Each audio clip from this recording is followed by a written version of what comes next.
Oh God, everyone's around here.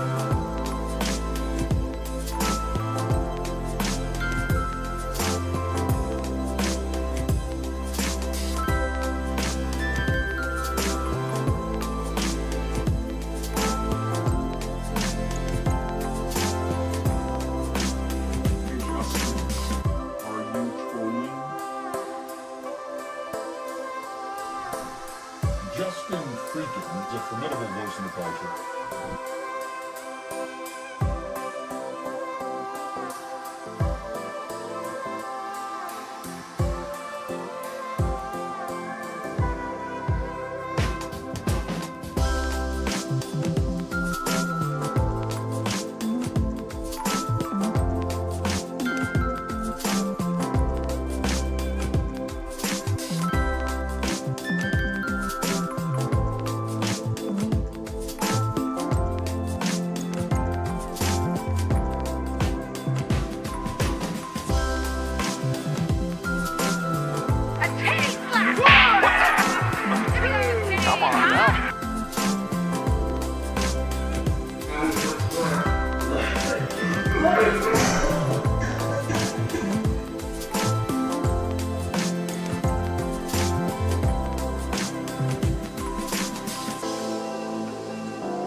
Thanks for watching. Stay updated about breaking news and top stories.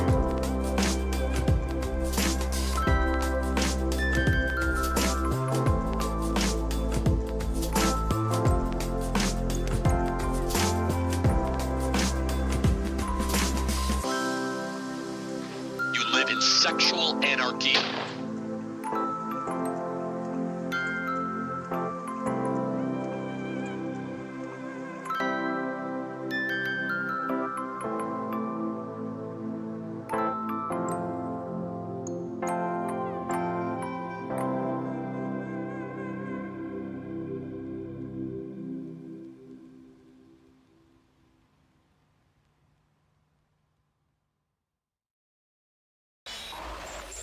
This is the Troll live with Justin FREAKIN. My apologies. I am slightly late for the show, but I am just in time. For 4:20 on the East Coast, you have about a minute if you would like to join me to get your marijuana accoutrements packed. The bong is already getting dirty. See, it bugs Curiouser that it's a glass bong, so she cleans it all the time, but I smoke out of it so much that it just got cleaned day before yesterday, and it's already gunky again. And she thinks it's nasty. Like, it's just some resin. You got about 20 seconds until 420 on the East Coast, and then we'll find out what that news be doing. Once again, we had a win last night for Afro Man.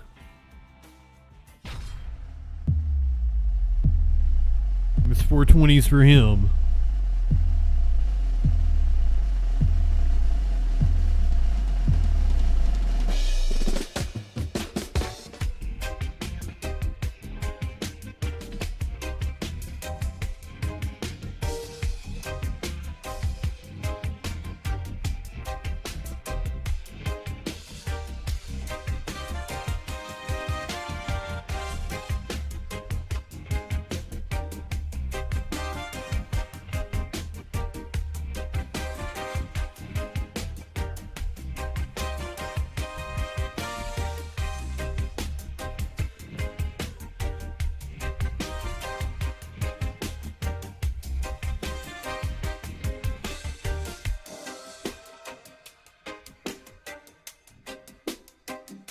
Light one up, did one back. East Coast peeps.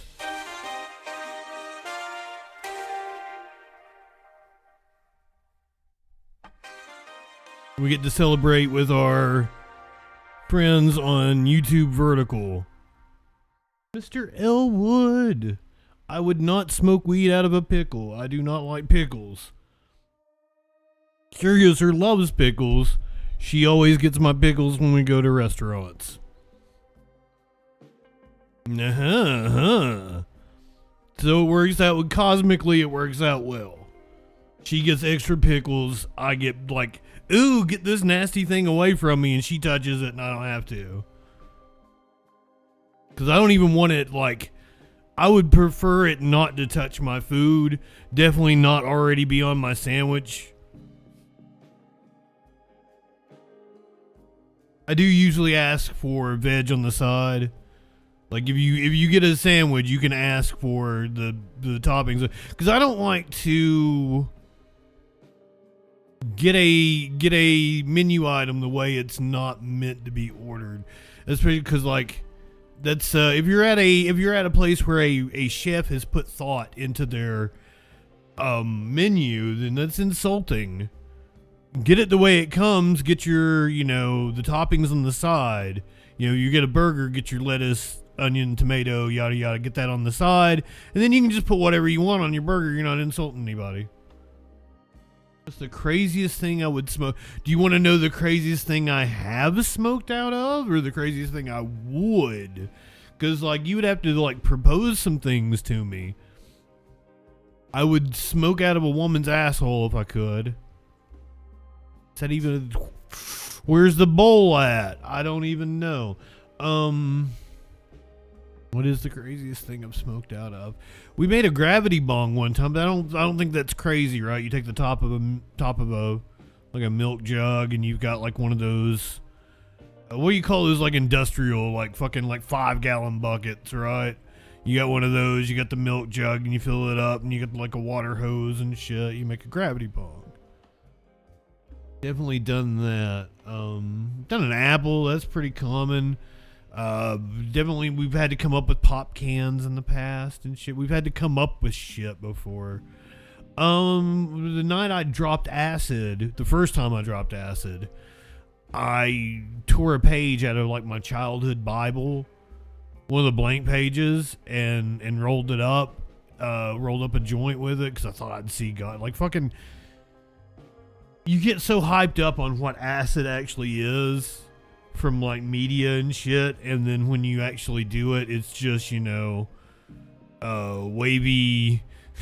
what do they call that? It has a name, the waviness of everything, and then like you just giggle. And tracers, you see tracers and you giggle a lot and you dance.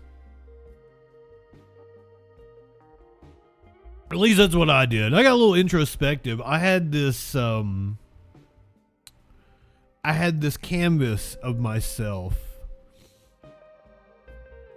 that I had made when I worked at Olin Mills, and it was like me doing this, and looking down, and like I had it over my dining room table in my apartment at one point in time. But this is when I'm in college. I'm dropping acid. I'm in my apartment, and that canvas is up on the wall, and I'm looking at it, and I'm like, for years I've always thought that was a joke that I'm playing on other people. That like you come in and I'm looking down on people, and like. It was like ego death, and that's when I took that canvas down. Sparkles has it now, my version of that canvas, because there's actually several running around somehow. Like I ordered one, and the company sent me multiple, so there were like multiple versions of that shot of me. But my version, Sparkles has now. She has it in her room.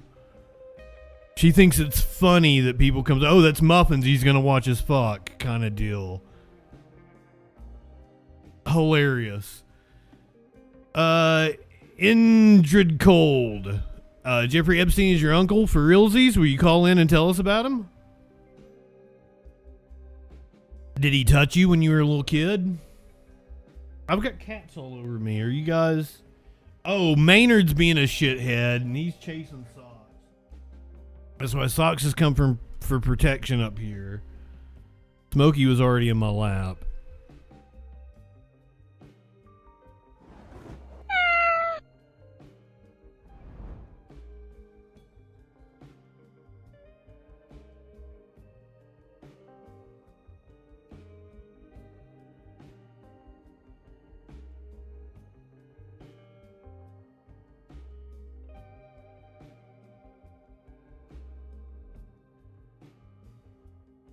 What do you mean lately? He's always been like that. We had that time that I was with Sparkles for a couple of days before I moved back. Socks, buddy. And like Maynard got under her kitchen sink and wouldn't come out, and he was hissing and throwing a fit. And Sparkles is like, "You're the human, he's the cat. Tell him who's boss," and then like grabbed him. And I'm like, I don't want to grab him. He's good, because like he had done this to me once before, and I didn't. It didn't swell. It didn't streak or anything, and that was 5 years ago or something like that. Like he's always been a rascal. I don't know what would give you that impression, in any way, shape, or form. Like, I love him. I think he's cool as shit. But no, he is antisocial. He bullies other cats. He's got his back to us right now. You could have thought that I was just...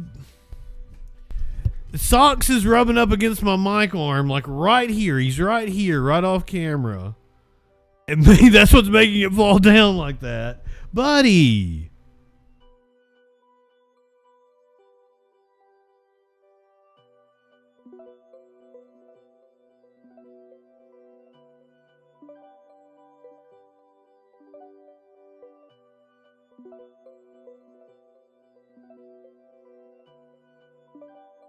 It's the Pussy Palace. That's where we're at. Will you get down? I don't want you on my desk.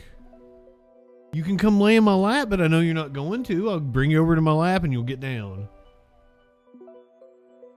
Oh my God. I have very needy cats. All three of them are needy, but in different ways. Seriously, Socks. And Socks is very, very needy.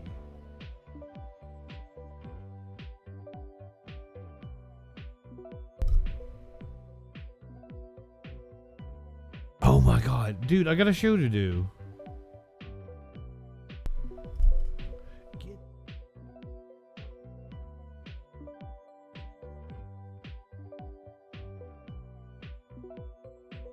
We gotta find out what that news be doing. I gotta live up to the value promise of the show.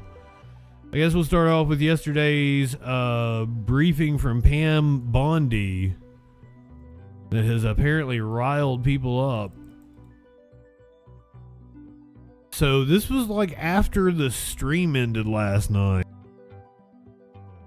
I think even after I still owe you guys some Curb Your Enthusiasm later. We didn't get to watch it. I started having internet troubles. Jesus socks, buddy. It's nice out today. I probably need to take him out. Give him some outside time. Sam Bondi held a press gaggle after a closed-door Epstein briefing. It was short and sweet, apparently. Questions? Madam Attorney General, Sure.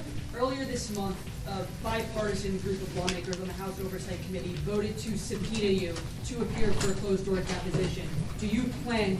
Will you commit to complying with that subpoena and appearing for a closed-door deposition? I made it crystal clear I will follow the law. But Next does that mean question. you will- does that Next mean you will question. Victim attorneys say that the release of Epstein, identifying of Epstein victims, was one of the single most egregious violations of victim privacy in modern American history. You built your career on being a victim advocate. Yeah. Will you apologize to the victims? What do you have to say for that conduct? Can you explain what you mean by identify? You mean victims' names that were released that shouldn't have been? Exactly. Yeah, And then so, also other yeah, identifiers. so under the Epstein Transparency Act, we had 30 days to redact and release, under the law that was passed, 3 million documents. If you stack those up, that's the height of the Eiffel Tower. No other administration. Yeah, but these were documents that you said were on your desk and you were already reviewing, right? So it should have been that difficult. Under the Biden administration, they released 0 documents. So we did our very best to comply with the law. And of course, we don't want any victim to be further victimized. And that's why we had 500 attorneys with the Criminal Division, with the National Security Division, with the FBI working around the clock to do the best we could. I think it was less than 1% error. Todd, do you want to add to that? Yeah, no, that's right. We said from the beginning that any mistakes that were made, and there should be no mistakes. And so when you say lawyers have said something, that's not a fair question, and you know it. Because we took pains to protect victims. When when someone identified that there was a victim, we immediately pulled that document down, fixed This is Deputy Attorney General Todd Blanche. And so of course we don't ever want to do anything to re-victimize anybody that was victimized by the horrible crimes of Mr. Epstein, and we didn't. To the extent that mistakes were made, and there were mistakes made because of the reasons the Attorney General just said. But when they were identified to us, we fixed them immediately. And let me be clear on this case. This case has spanned multiple administrations. It started under Bush. It went to Obama. It went to Biden. We were the only, no documents were released, only under the Trump administration. And we released 3 million documents, had 500 attorneys. You had to be forced complying to do it. with the law the best we could and protecting victims. Ouch, my freedoms. Welcome in. Attorney General, this Go has ahead. been quite an odyssey for you. This began with an encounter you had with some activists in the Roosevelt Room where you handed out some binders. Then there was a discussion, a statement that the FBI The Epstein binders. investigation was over. Flash ahead to a couple of weeks ago, you had a very unusual appearance before the House Judiciary Committee. Do you have any regrets? Is there anything you might have done differently? And do you think that your comportment and the department's comportment in this have exacerbated the public's lack of trust in this process? Well, let me repeat what I just said. This has spanned 4 administrations. Bush, Obama, well, Trump won, 45, where Jeffrey Epstein was prosecuted, and then Joe Biden's administration, where 0 documents were provided. We have provided 3 million documents. She does this like thing that cracks me up. It reminds me of Mickey Mouse. When she's like indignant. 3 million documents, the height of the Eiffel Tower, used 500 attorneys working around the clock, have identified, either they self-identified or through their attorneys, 1,200 victims who we did our very, very best to protect their identities. And so we're proud of the work that we've done on this. feel like Go this- ahead. Next question. Shameless. on the committee walked out. They called it a quote fake hearing and said you were just trying to get around appearing for a deposition. Can you respond to those? Sure. We were there to answer questions. It's Yeah, Democrats walked out of this closed door briefing. the evening. We came at their convenience. We gave them as much time as they wanted. And one Exactly right. Murked under screamed Trump. C-SPAN wasn't in there, so she didn't want to ask questions. Yet all day long they've been on social media saying they had all these questions. We sat there saying, anything you want to ask us anything you want to ask us. And they screamed C-SPAN wasn't there, one of them, and then they stormed out of the meeting. So Harry Twat, welcome in. thank you. Have a good night. Thank Contact you. the victims. Some victims have said they aren't Or satisfied Eris Swat. with your office. Sorry, that was big difference between Harry Twat and Eris Swat. Sorry, my friend. Democrats walked out of this meeting calling it a bait and switch and a blatant attempt to try to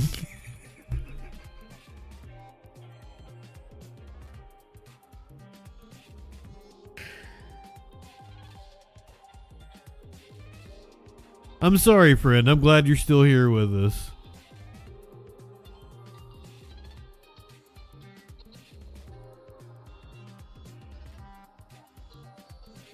Lenny, why did you... Lenny says you would not have sex with Pam Bondi even with a stolen penis. I, on the other hand, think she's a very attractive woman. She could be my champion.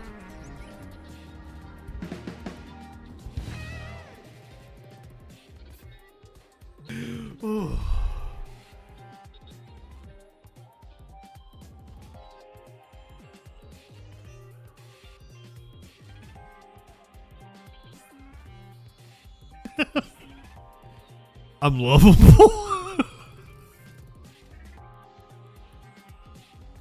Democrats walked out of this closed door hearing calling it a bait and switch and saying it was an attempt of hers just to get out of being subpoenaed. The House Oversight Committee has been wrestling a bit with the Department of Justice over the Jeffrey Epstein files that are still unreleased, which the Department of Justice is like 3 million. And there was a bipartisan vote to subpoena the Attorney General. Yesterday, Committee Chair James Comer actually issued that subpoena for Attorney General Pam Bondi and ordered her to appear on April 14th. Weeks from now, they would prepare, she would come in. But then something weird happened. Bondi and her top deputy, Todd Blanche, just went to Capitol Hill today under the pretense of fulfilling their obligation for the subpoena, but with like zero preparation, right? And then about 30 minutes after going into the hearing room, it was a closed hearing, not public, Democrats stormed out of what they said was basically a Pam Bondi stunt. This fake hearing, we found out about it yesterday with no time to prepare, with no format given to us. We opened up what was supposed to be a briefing by asking the Attorney General, which I did multiple times, if she would commit to follow the subpoena that is in place that compels her to answer questions that's under oath, transcribed, and then made available to the American people, and she refused. It is outrageous, it's infuriating, and it continues this White House cover-up of the Epstein files. It's also clear to us that this is being staged as some kind of fake hearing. Virginia Congressman James Walkinshaw serves on the Oversight Committee. He was in the background of that shot. He's one of the lawmakers who walked out of that hearing tonight, and he joins me now. All right, Congressman, I just want to make sure I understand this. We've followed on this program. Obviously, it's like all congressional committees, it's a majority of Republicans and fewer Democrats. They're in the minority. But Nancy Mace initiated a subpoena vote that got a few Republicans, so you were able to vote for that subpoena. The chair then issued a subpoena yesterday, I guess, right? That's right. Yep. Okay, so he issues and says, April 14th, we're issuing a subpoena. Yep. You know, and obviously Hillary Clinton, Bill Clinton, others is the estate's accountant. So then what happened? What happened next? Well, yesterday after the subpoena was issued, we learned that Chairman Comer had communicated, I guess, with the Attorney General and scheduled this closed door, private, secret briefing. And I was immediately skeptical, but I thought perhaps a briefing in addition to her under oath testimony in a deposition would add some additional information to our. That she would give you a good faith briefing before the deposition in like 3 weeks. That's a great idea, actually. Yeah. So everybody's familiar. We know what's going on. Our investigation. But when we arrived to the briefing, we learned quickly, A, she had no briefing to provide. She offered no information. Members were allowed to ask questions, and the first question that our ranking member, Robert Garcia, asked is, will you commit to appearing before our committee under oath for the sworn deposition as the subpoena required? And she was immediately evasive and refused to commit to following the law and complying with that subpoena. So it was clear that today's secret briefing was an effort to avoid that sworn under oath transcribed deposition where the American people could watch the video and read the transcription. She would have to answer under oath. It's an effort to avoid that. Wait, so they're trying to pull off some sort of bait and switch where Comer and her arranged for her to come down on no notice, answer questions, and say, I have fulfilled the lawfully mandated subpoena, which requires an oath. I've been subpoenaed before. And this was going to cross that off the to-do list? Was that the plan? I think that was the goal, or at the very least, give her a talking point to justify delaying complying with the subpoena or not fully complying with the subpoena. So she would have that talking point out there. It's kind of tragically ironic that this administration that has done everything in its power to keep the Epstein files secret wants to have a secret briefing to explain why they continue to keep 3 million files secret. It's secrecy, secrecy, secrecy, which is what the American people are fed up with this entire Epstein saga. You know, she has been asked about this, and she's been evasive, but generally said she'll follow the law, which usually means complying with the subpoena. Here's her when she was asked about it today after this hearing, saying that again. Take a listen. Will you commit to complying with that subpoena and appearing for a closed-door deposition? I made it crystal clear I will follow the law. But Next does that question. mean Next question. That strikes me as not a yes. And maybe they're gonna try to throw up some obstacles to her. I mean, is it your anticipation that they are now trying, their wheels are spinning to get her out of the deposition? Yeah, that's right. I think they want to avoid, and she wants to avoid having to answer these questions under oath. And at a minimum, she's going to try to drag it out and avoid coming on April 14th, which is the day that Chairman Comer set in the subpoena that he sent to her. You know, this committee's work has been interesting because, as I said at the beginning, obviously it's a majority of Republicans, and Republicans can kind of use that as a kind of pure partisan tool. And while clearly the committee has run a fair amount of interference, I think it's fair to say, the majority in the committee for the Trump administration, there's been enough of these sort of jailbreaks on these bipartisan votes that it feels like the committee's getting a relatively lot done. Do you think this stunt works? Like, do you think you have enough Republicans on that committee to join you to pursue getting this subpoena done, or they can use today's stunt to diffuse that? I do think we will get the subpoena done, and for a lot of I would reasons, hope so. The law is clear, but also, you know, Chairman Comer recently set a very clear precedent with the Clintons' deposition, right? When they didn't come on the day that he wanted them to come, and he immediately pursued criminal contempt charges against them. So we have a clear precedent as a committee that when you get a subpoena, you show up. Can there be a reasonable conversation around the date, a mutually agreeable date? Sure, of course, but you got to show up. We set that precedent with the Clintons, and Attorney General Bondi is going to have to follow that precedent and answer questions under oath. All right, Congressman James Walkinshaw, thanks for your time tonight. Thanks, Chris. Speaking of subpoenas, this one is fresh off the presses.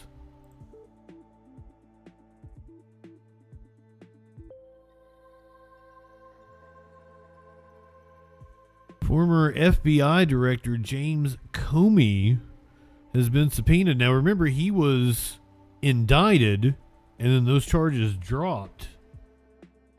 He's now been subpoenaed in a wide-ranging grand conspiracy case against ex-officials who investigated and prosecuted Donald Trump. This is according to two sources familiar with the situation. The investigation has produced more than 130 subpoenas since cranking up last year. It targets top officials who worked under former presidents Obama and Biden. The officials, including Comey, have all decried the investigation as political persecution and lawfare.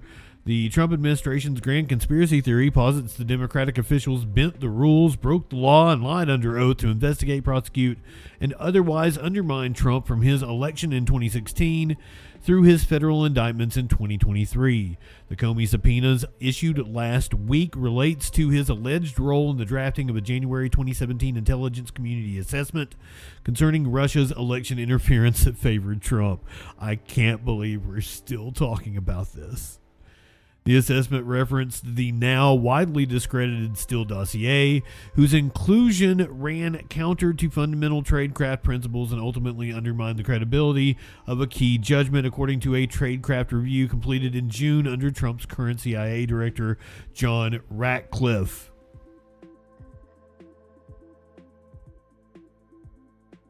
If I have to hear about the Steele dossier again, I swear to God, it was a privately funded piece of like Oppo research. All campaigns do it.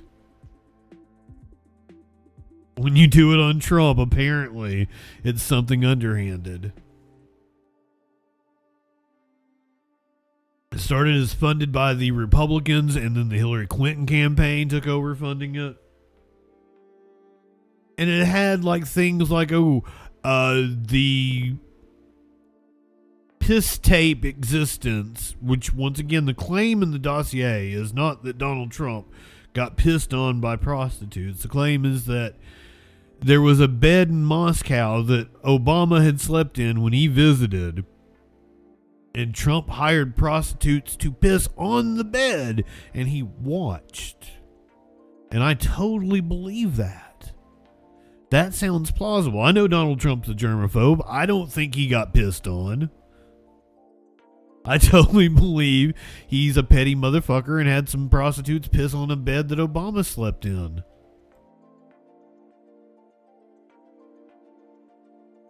That sounds like something the dumb bastard would do. Just throwing it out there.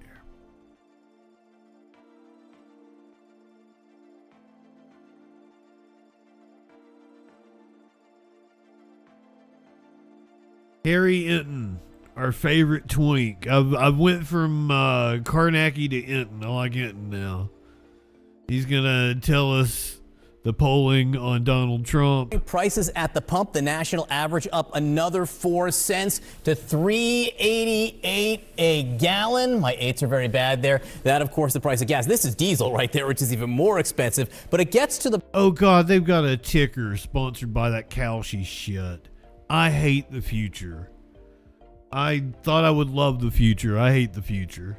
Prices that we're paying for everything, the cost of living, and the potential political impact. With us now, CNN chief data analyst Harry Enton. Good morning to you. Good morning. So, the president, how do voters see him on the issue of the cost of living and prices, and how does he compare to, say, when he was elected? You know, I would say that this is the most troublesome sign that I have seen for the President of the United States and the Republican Party so far. What are we talking about? Well, let's take a look here. Voters on Trump and the cost of living. You go back when he was reelected back in October of 2024, he was beating Kamala Harris by 3 points on the cost of living, right? Look at his net approval rating now. You just fell out of a coconut tree? Down underwater we go. His net approval at a record low, 41 points below water. You can't win when you're at 41 points below water on the cost of living. Kamala Harris couldn't win. The Democratic Party couldn't win. And I'm here to tell you that there's a better chance that I root for the New York Yankees than Donald Trump and the Republican Party winning when he's 41 points below water. This was March 12th to March 16th. We could see even more, gas prices rise and prices go up in the coming days and weeks with the Iran war. So this number could get even worse.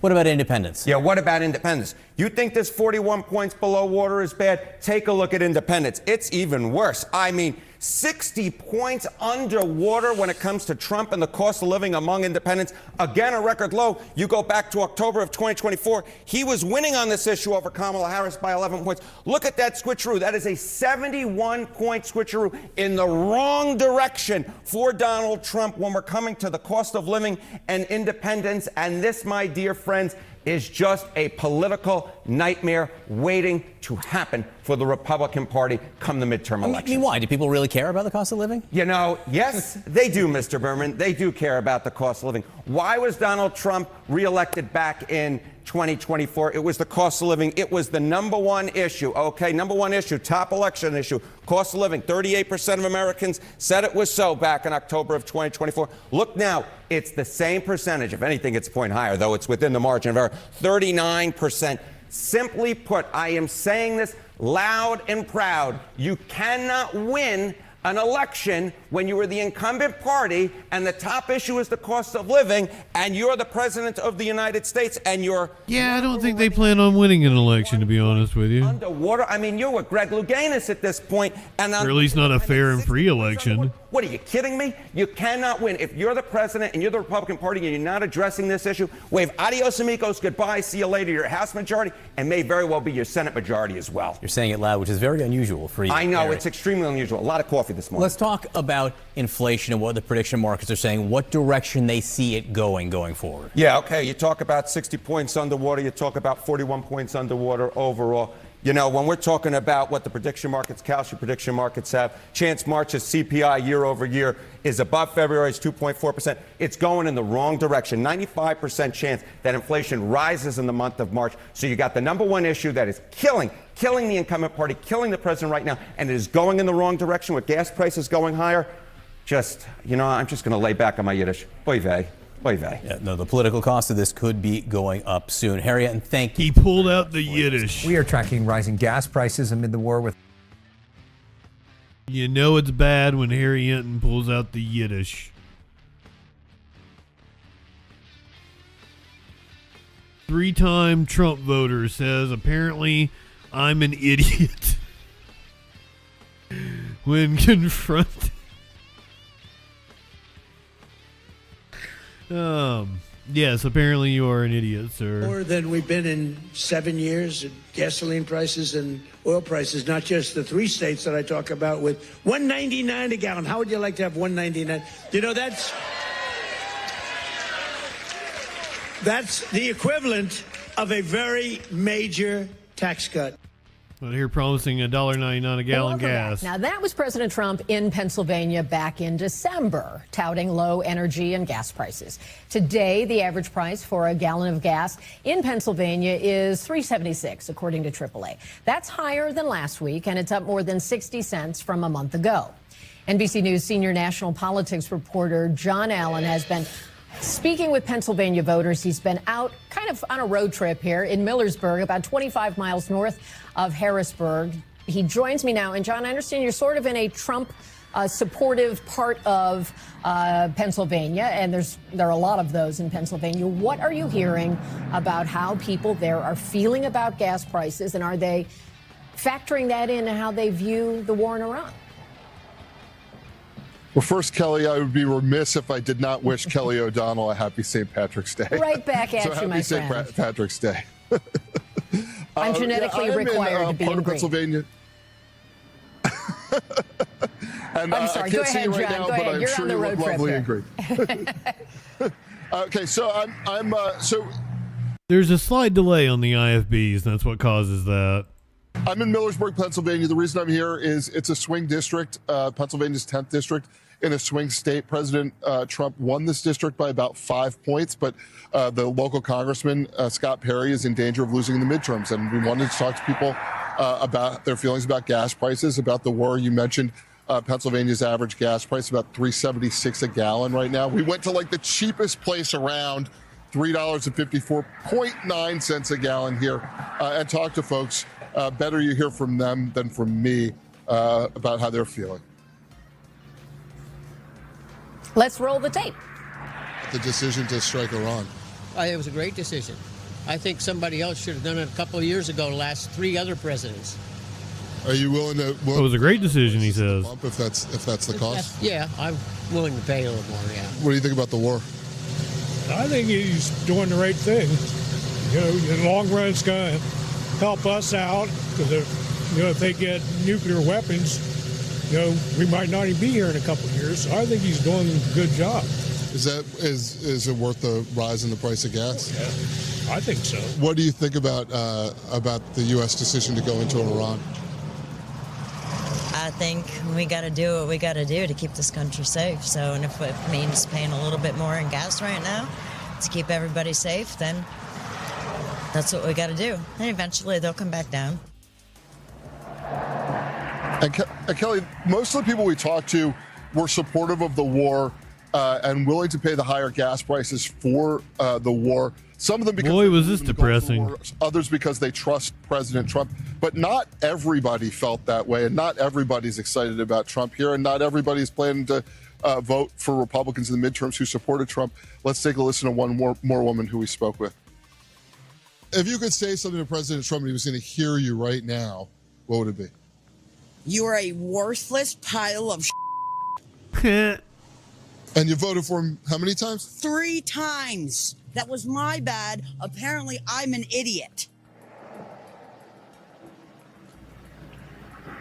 So not well, everyone lots of personality is there, thrilled with John. President Lots Trump, of personality. Yes. Yeah.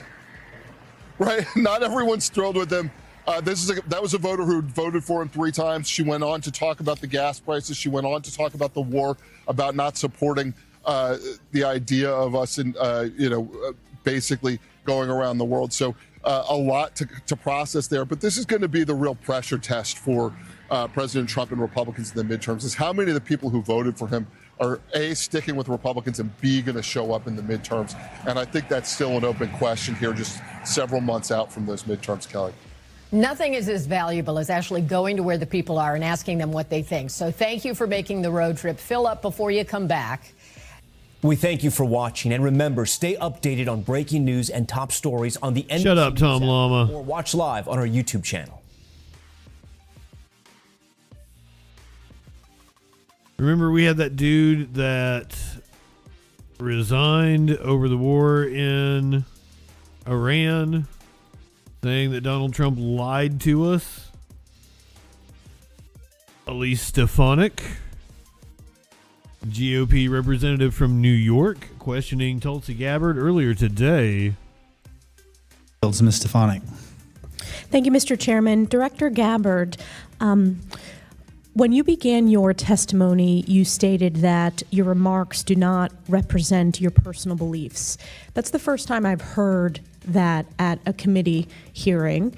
Why did you say that? Or is there anything in the threat assessment that you personally disagree with? Thank you for the question, Congresswoman. The reason I've said that is twofold. Number one is when I assumed this role as Director of National Intelligence through the confirmation process and beyond, many members of Congress rightly said your personal views and your politics in this role get checked at the door. And as Director of National Intelligence, my responsibility is to report the intelligence community's assessments objectively and to make sure that they are not politicized in any way, shape, or form. Unfortunately, there are those who, for one reason or another, have tried to mischaracterize the intelligence community's assessments and saying, well, this is just a political view, or trying to misdirect from what the intelligence community is reporting. So I took the opportunity to state that from the outset, that this is the intelligence community's assessments. Thank you. I also wanted to ask this because this week there was a high-profile resignation of Director of National Counterterrorism Center. Now, I want to be clear from the outset. I've communicated directly with President Trump my support for Operation Epic Fury, and I was very not only disappointed, but how inappropriate this letter was. And I want to read a statement that and get your personal assessment, whether you agree or disagree with that. And that's this. Early in this administration, high high-ranking Israeli officials and influential members of the American media deployed a misinformation campaign that wholly undermined your America First platform and pro-war sentiments to encourage a war with Iran. This echo chamber was used to deceive you into believing that Iran posed no imminent threat to the United States and that you should strike now. There was a clear path to a swift victory. This was a lie and is the same tactic the Israelis used to draw us into a disastrous war. Now, I cannot say how much I disagree with that statement. Do you agree or disagree with what this letter was put out by former Director Kent? He said a lot of things in that letter. Ultimately, we have provided the president with the intelligence assessments, and the president is elected by the American people and makes his own decisions based on the information that's available to him. But do you agree with, does that statement he made, blaming Israel, concern you? Yes. My next question is, I want to touch on the rise of terrorist attacks on the homeland. In the month of March alone, there were multiple high-profile Islamic terrorist attacks. You had Temple Israel Synagogue in Michigan. You had in Texas, you had an ISIS-inspired attack where they threw an IED in New York City. What is your assessment as to the rise of Islamic terrorism on the homeland? As you've pointed to, Congresswoman, this continues to be an extreme concern, not only because of the rise of these attacks, but the mechanisms which they're carried out and the challenges that the intelligence community has in being able to try to detect some of these threats and attacks in advance. I'd like to defer to the FBI director on some of this. Because they have been very successful in many cases over the last year in detecting them and preventing these attacks. But due to the nature of the challenge in many of these attackers not having contact with known foreign terrorist entities or individuals makes this a much more challenging threat to deal with. And I want to turn to Director Patel. I think that's a good, important segue. Would you like to tell me why you think Trump is number one? I also want to add another aspect of the question. We're working on a 9/11 Commission review, 25-year review. What other tools do you need to make sure that we are able to have the most robust, effective CT efforts? Yeah, thank you, Congresswoman. Just real quick. So last year we had 2,300 arrests related to foreign terrorist organizations. We had 700 counterterrorism arrests, and the FBI had 640 counterterrorism disruptions where we stopped attacks on the homeland. Specifically in December, we stopped 4 in an 18-day span. What I need is specifically highlighted in the Norfolk attack. In Norfolk, an individual who was convicted of terrorism and sentenced based upon that conviction should have still been in prison. The Department of Justice in the first Trump administration sought a sentence of 240 months. The judge in that case downward departed and gave a variance to nearly half that sentence. If that had not occurred, that individual would still be in prison and a member of our uniformed military service would still be alive. I want to work with the legislature to figure out how to increase the sentencing for convicted terrorists and also work on the denaturalization process for someone who should not be in this country who wants to attack and kill American citizens and American service members. Thank you. Yield back.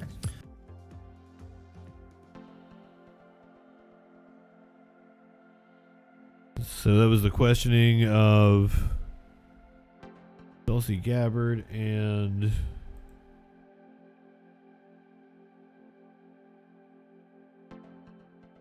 Kash Patel from earlier today. This is also from earlier today. Representative Jimmy Gomez, California, questioning Tulsi from the same hearing a few hours ago. It apparently got pretty heated. Looks like we're good. All right, Mr. Gomez. Thank you, Mr. Chairman. I just want to get right into it. Director Gabbard, last year you testified that Iran was not building a nuclear weapon.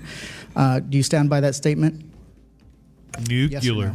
Yes, context matters with that statement. Yes or no? Iran had all of the materials and capabilities to do so. Mr. Chairman, I reclaim my time.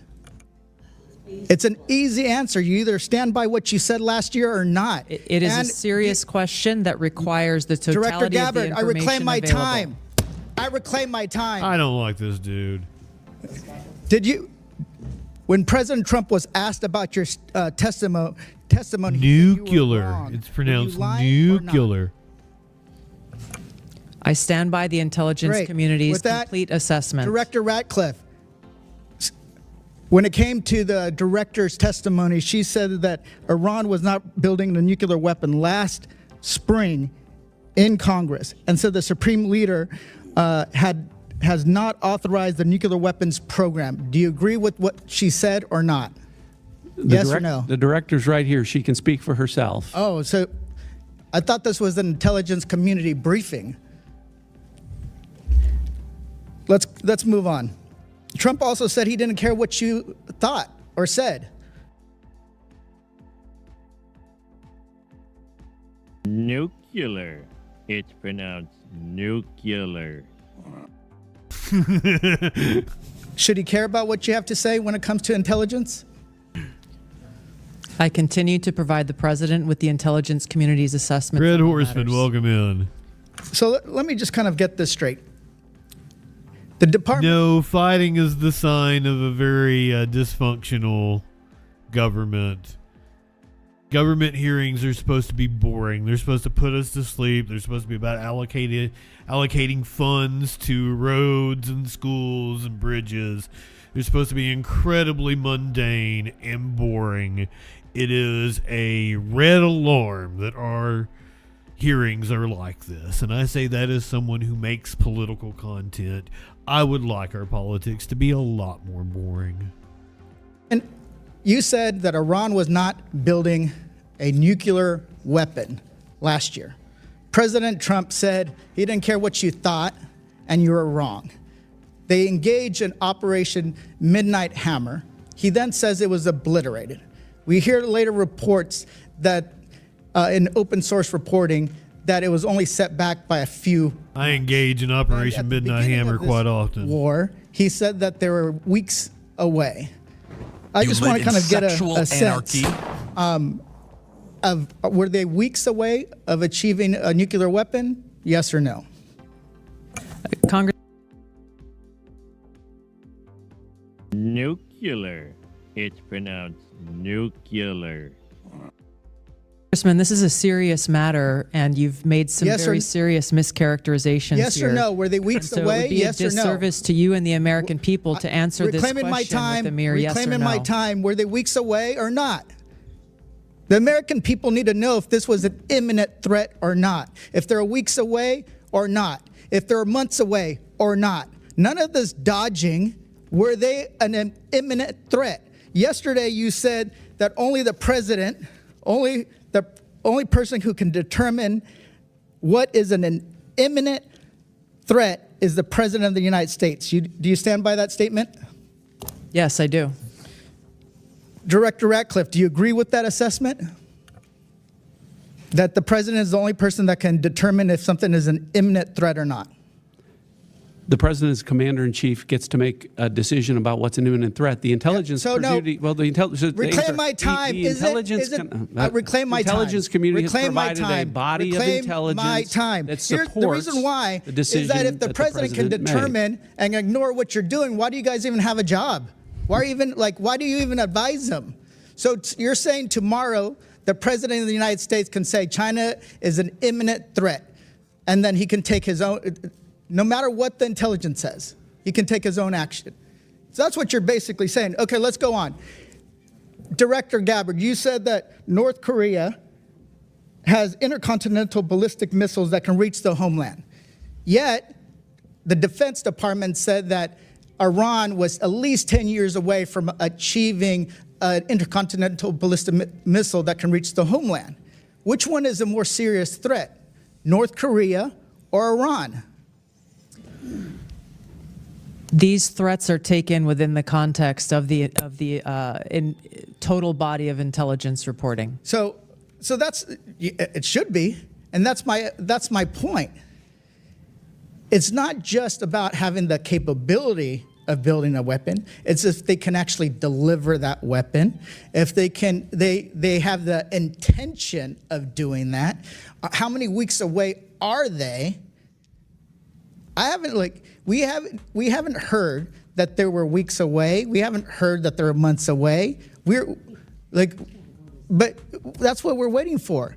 Imminent, to me, means is that they're mobilizing troops. They're moving things into position, artillery. They're getting ready to attack. But everything that we've heard is that this is not the case. Gentleman's time has expired.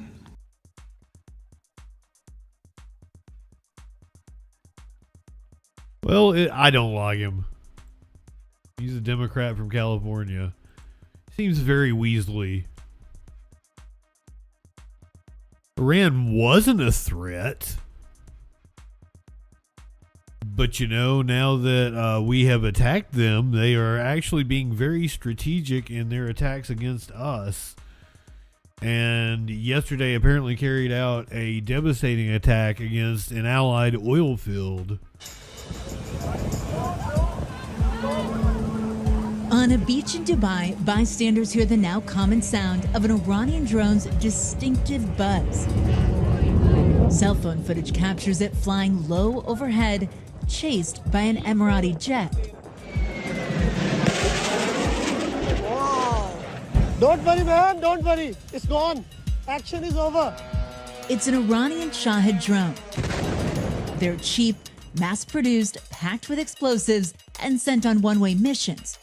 Since the U.S. and Israel launched their first missiles at Iran, Iran has launched. So now apparently what's going on is they're using these $2,000 drones, and we're having to use much more expensive ammunition, $20K plus, in order to take these drones out. And we are running through our munition supplies at a rapid pace.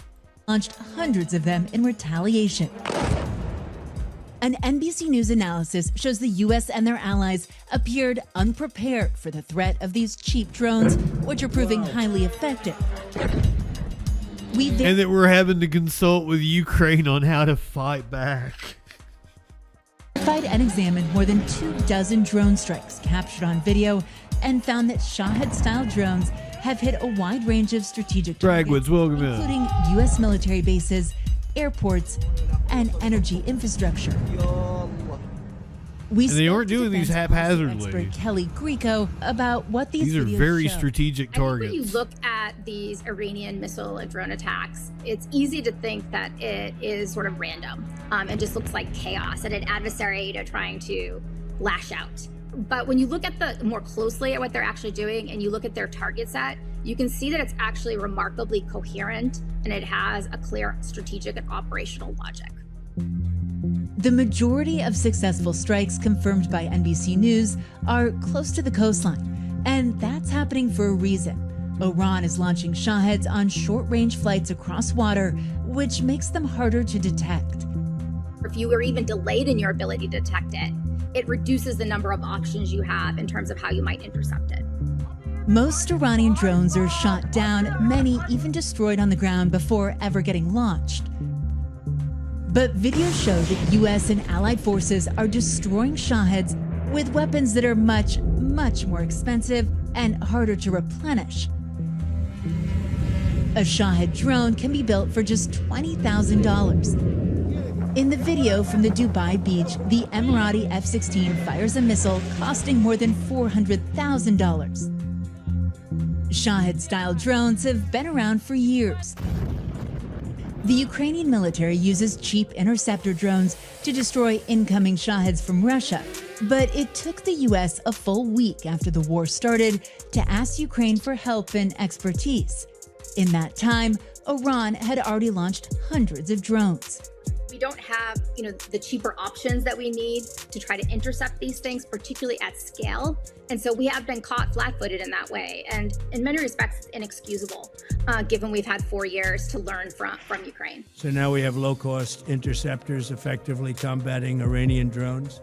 Now it's a contest to see which lasts longer, cheap Iranian drones or the not-so-cheap anti-drone defenses. It takes one party to start a war. It takes at least two parties to end it. Part of the Iranian calculus then is going to be, have we driven the costs up enough to make sure that this doesn't happen again? What it's trying to do is cause disruption. It's an indirect approach. It can't militarily defeat its adversary, but it can try to break its political will and make it exceedingly costly for a war to continue.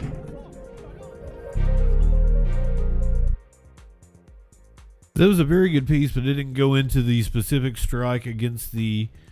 Oh my God! I missed a Tom Llama. I'm sorry.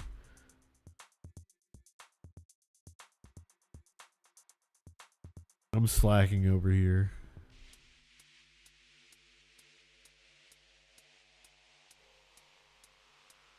We thank you for watching, and remember, stay updated on breaking news and top stories on the NBC News app or watch. Shut up, Tom Llama. We want Lester back.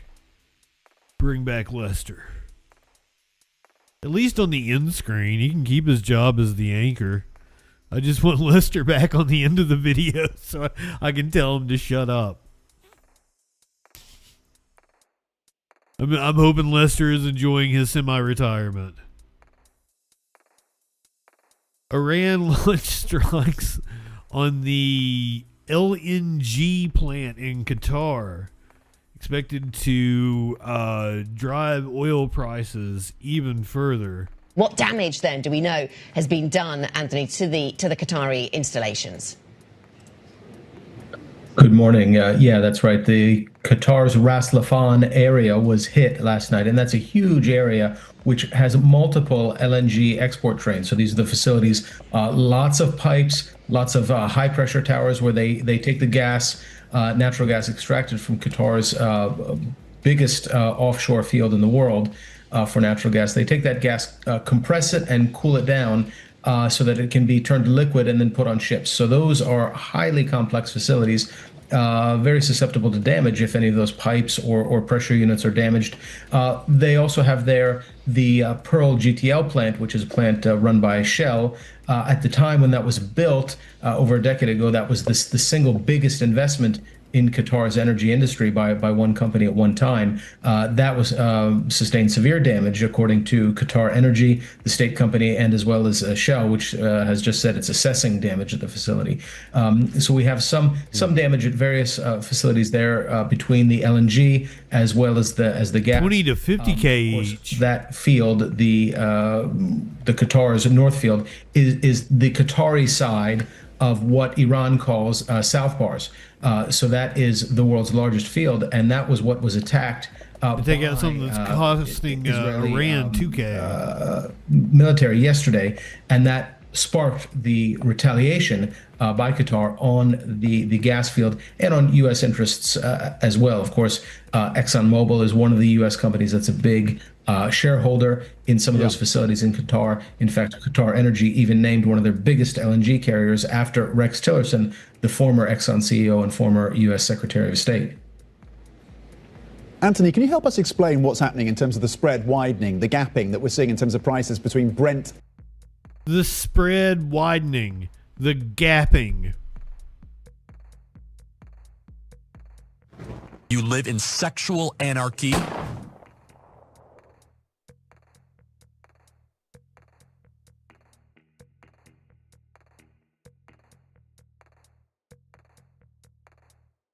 Widening, the gapping that we're seeing in terms of prices between Brent and WTI. Yeah, of course, the gas prices are shooting up on this, not because any fuel is getting out of the Persian Gulf. Of course, the Strait of Hormuz remains closed, largely closed. There are some Iranian vessels getting through, and the Iranians have let some vessels go to other countries. But things like LNG are not getting through. I don't think they're talking about the kind of gapping I'm thinking of. What traders are really watching here are the prospects for a quick startup for Gulf energy facilities should the Strait of Hormuz be opened. That's been a major focus of the military campaign, of politicians talking about when they can get Hormuz open and how they can get it open. But if we're seeing damage to facilities there, that's going to mean repairs. That's going to mean facilities out for longer periods of time. And that's really what's influencing those prices as traders see some damage come through. They are seeing a longer outage there because of damage. And it still remains unclear when Hormuz would even open anyway. So we're still in very unclear waters here.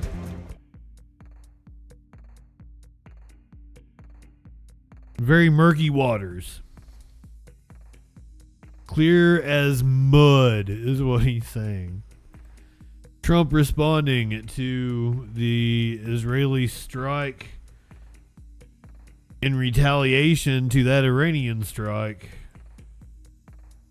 But first, a major blow to the largest natural gas field in the world. That is the explosion you're seeing playing out on your screen. The name of the field is called South Pars, and it's known as Iran's energy lifeline. And the missile responsible for that fire, it came out of Israel. Iran hit back overnight with a number of attacks across the region, including on liquid natural gas facilities.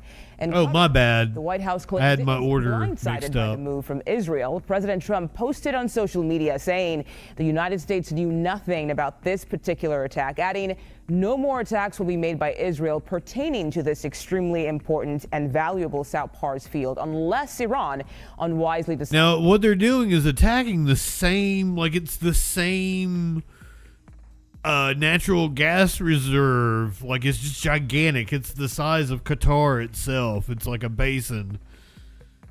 And like Iran has one side of it and Qatar has the other side.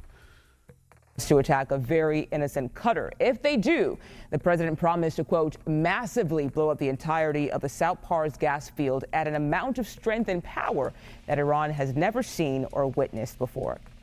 Now, despite Washington not knowing about Israel's strike on South Pars, so we don't want them to blow it up. The U.S. still, quote, holds the cards. But we might blow it up ourselves. The strike yesterday on South Pars gas field, you know, if the U.S. didn't know about it or didn't approve of it, it kind of seems like a trend of Israel apparently pursuing their own objectives over U.S. objectives. I'm not sure if you agree with that, but the president has said he doesn't want to hit Iran's oil infrastructure right now. As you said, the U.S. avoided this on Park Island. Oil's nearing $120. Why are we helping Israel prosecute this war if they're going to pursue their own objectives? We hold the cards. We have objectives. Those objectives are clear. We have allies pursuing objectives as well. And the truth speaks for itself. Iran knows when you hit Karg Island and you hit military capabilities on Karg Island, which is the only thing we hit, we can hold anything at issue. Anything. The United States military controls the fate of that country. CBS News Pentagon reporter Eleanor Watson was inside that Pentagon briefing, and she joins us right now. Good to see you, Ellie. So what is South Pars gas field, and why is this an escalation in this ongoing war? Well, South Pars is a natural gas field that's shared by both Iran and Qatar, but it really cements Iran as the largest gas producer, natural gas producer in the Middle East. Israel targeted it yesterday, and Iran today has retaliated against the energy infrastructure across several Gulf allies, and that has led to a rise this morning in energy prices. President Trump, as you mentioned before, was clearly unhappy about this because he took to Truth Social and said that Israel, quote, violently lashed out, that the U.S. knew nothing about it, and Israel will not target the field again if Iran stops its tit-for-tat strikes. The U.S. has been very specific in talking about this war that it has not targeted Iran's energy infrastructure. Last week, U.S. military strikes did hit Karg Island. That island is crucial for Iran's oil exports, but as Secretary Hegseth said, U.S. Central Command was specific that they targeted military targets, in part to prove that they could hit the energy infrastructure there if President Trump decides to. That, though, Mugo, would be a major escalation even further and have almost certainly more impacts on the prices of oil and gas around the world.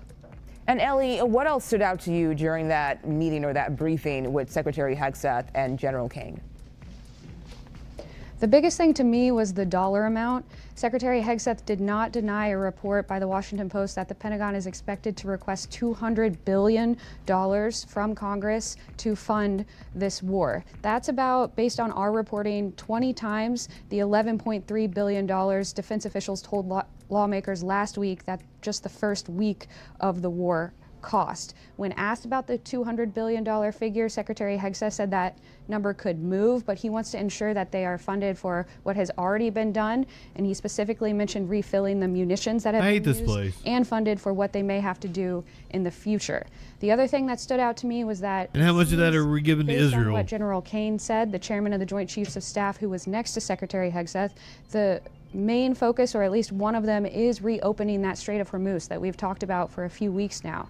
Kane mentioned that there are A-10 Warthogs, which is a close air combat aircraft, and helicopters that are going after both the fast attack speedboats and the drones in the strait as they work to eliminate as much of the risk to traffic there. So I'm glad she brought up the A-10 Warthogs. That's where we were going next. That is what the U.S. has deployed. Raising questions about the United ground States troops. has deployed the famous A-10 Warthogs, Apache attack helicopters, and 5,000-pound bunker busters to take out Iranian drones, boats, and mines and help secure the Strait of Hormuz, America's top general has revealed. The A-10 Warthog, commonly referred to as a flying tank, and the widely feared Apache attack helicopter now have joined the fight as the Trump administration mulls using ground forces on Iranian shores to secure the Strait of Hormuz, a critical trade route that oversees the transport of 20% of the world's oil supply. Here's what to know about. Someone brought this up the other day, asked me if I knew about the terrain of Iran, and I'm like, yeah, well, yes, I do. If you will notice, it's basically one gigantic mountain range, and there's one little valley right here. It is gigantic mountains all around. If you see a picture of Tehran, it's surrounded by mountains. It's beautiful. It's kind of like Salt Lake City. It oversees the transport of 20% of the world's oil supply. Here's what to know about the devastating weapons of war. The A-10 Thunderbolt II, colloquially known as the A-10 Warthog, is recognizable to many by the terrifying shark teeth nose art that is commonly painted on the aircraft to instill fear into the enemy. The Warthog is a powerful armored subsonic attack jet which is specifically designed for close air support of ground forces. The jet carries a whopping 1,200 pounds of titanium armor that protects the pilot and aircraft systems and is capable of surviving direct hits from armor-piercing and high-explosive projectiles. We could have high-speed rail, self-sealing we could have healthcare. By internal and external foam, the Warthog is highly durable. The A-10 can not only take damage, it's more than capable of dealing it out. It carries a devastating 30mm Gatling gun, which can fire nearly 4,000 rounds a minute, capable of taking out an array of ground targets, including tanks. The battle-tested Apache is also commonly used to support ground troops and is widely considered to be the world's most advanced and proven attack helicopter, having racked up over 1 million hours of flight time in combat. The chopper features a 30mm not something chain to be gun proud which is of. linkable to the operator's helmet, tracking their head movement to point where they look. The Apache also commonly carries Hellfire missiles capable of anti-tank and anti-armor strikes. The helicopter is designed to be used in frontline environments and features night vision and infrared systems, as well as a variety of other sensors that make the Apache uninhibited by harsh weather conditions. While the ground support aircrafts have entered the fight, the White House has said no decision on troop deployment has been made yet, although President Trump is keeping all options at his disposal. While speaking to reporters, Trump remained coy when pressed about the subject.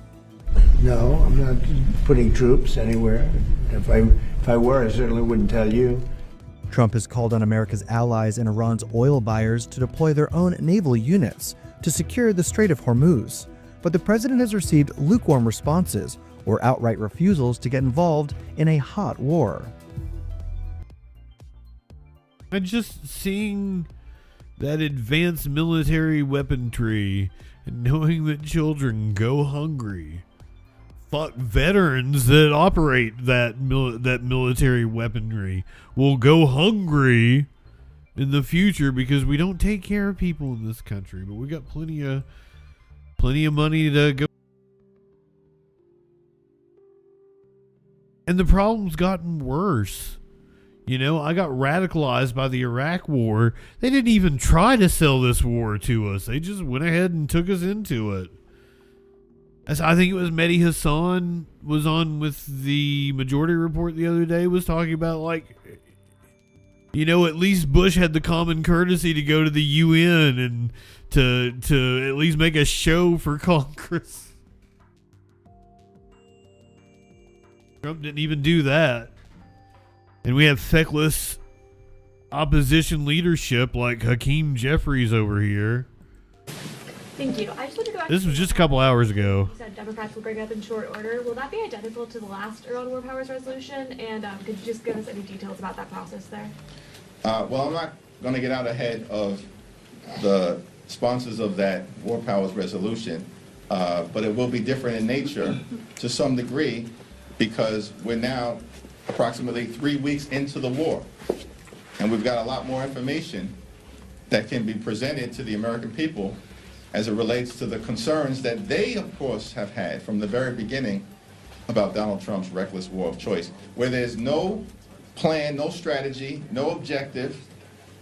They clearly didn't anticipate what was going to happen in the Straits of Hormuz. Republicans clearly did not anticipate the fact that more than a dozen countries would be drawn into this conflict in the Middle East.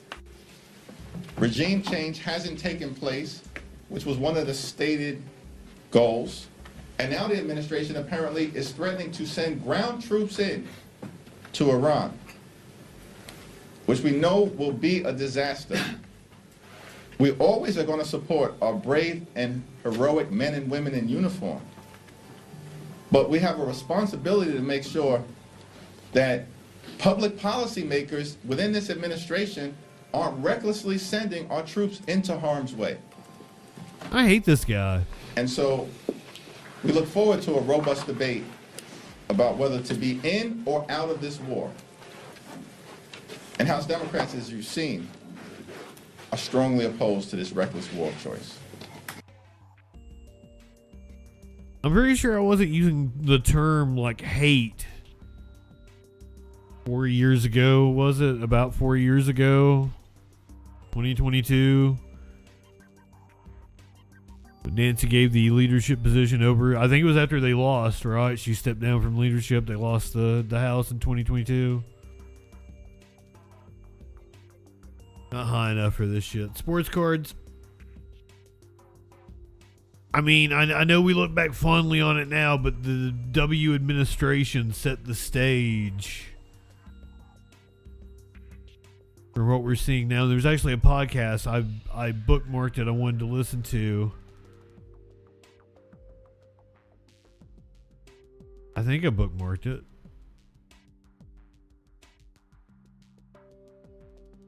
Oh shit, did I not? Fuck.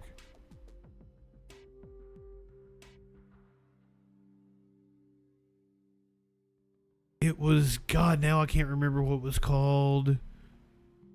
It was by a journalist. It was like it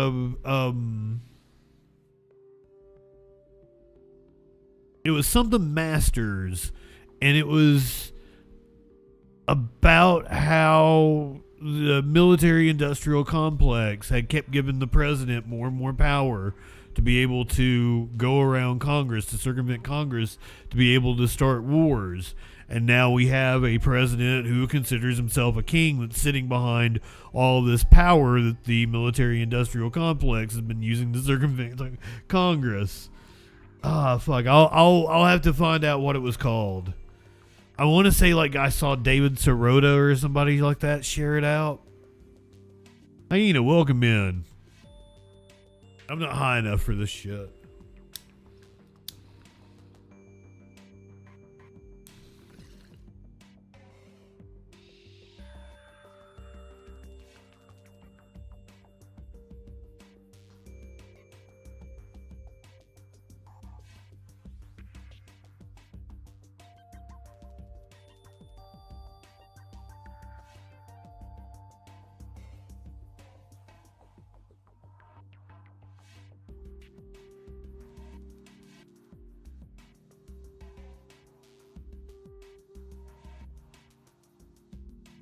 It's killing me that I can't think of the name of that fucking... I want to say that an illustration to it. There's like a cartoon that they made with it as well. And it looked really good.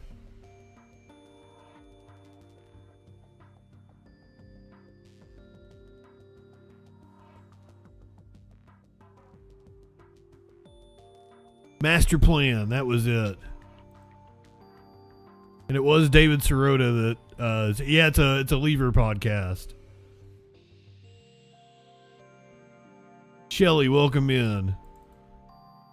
Hopefully I don't get popped for showing their trailer. It's a trailer. The season 2 of this. I'm gonna have to go back and check out season 1.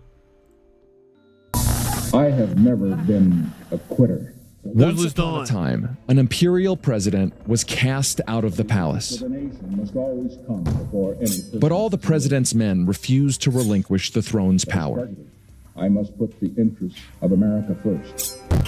So they went to work rewiring the government.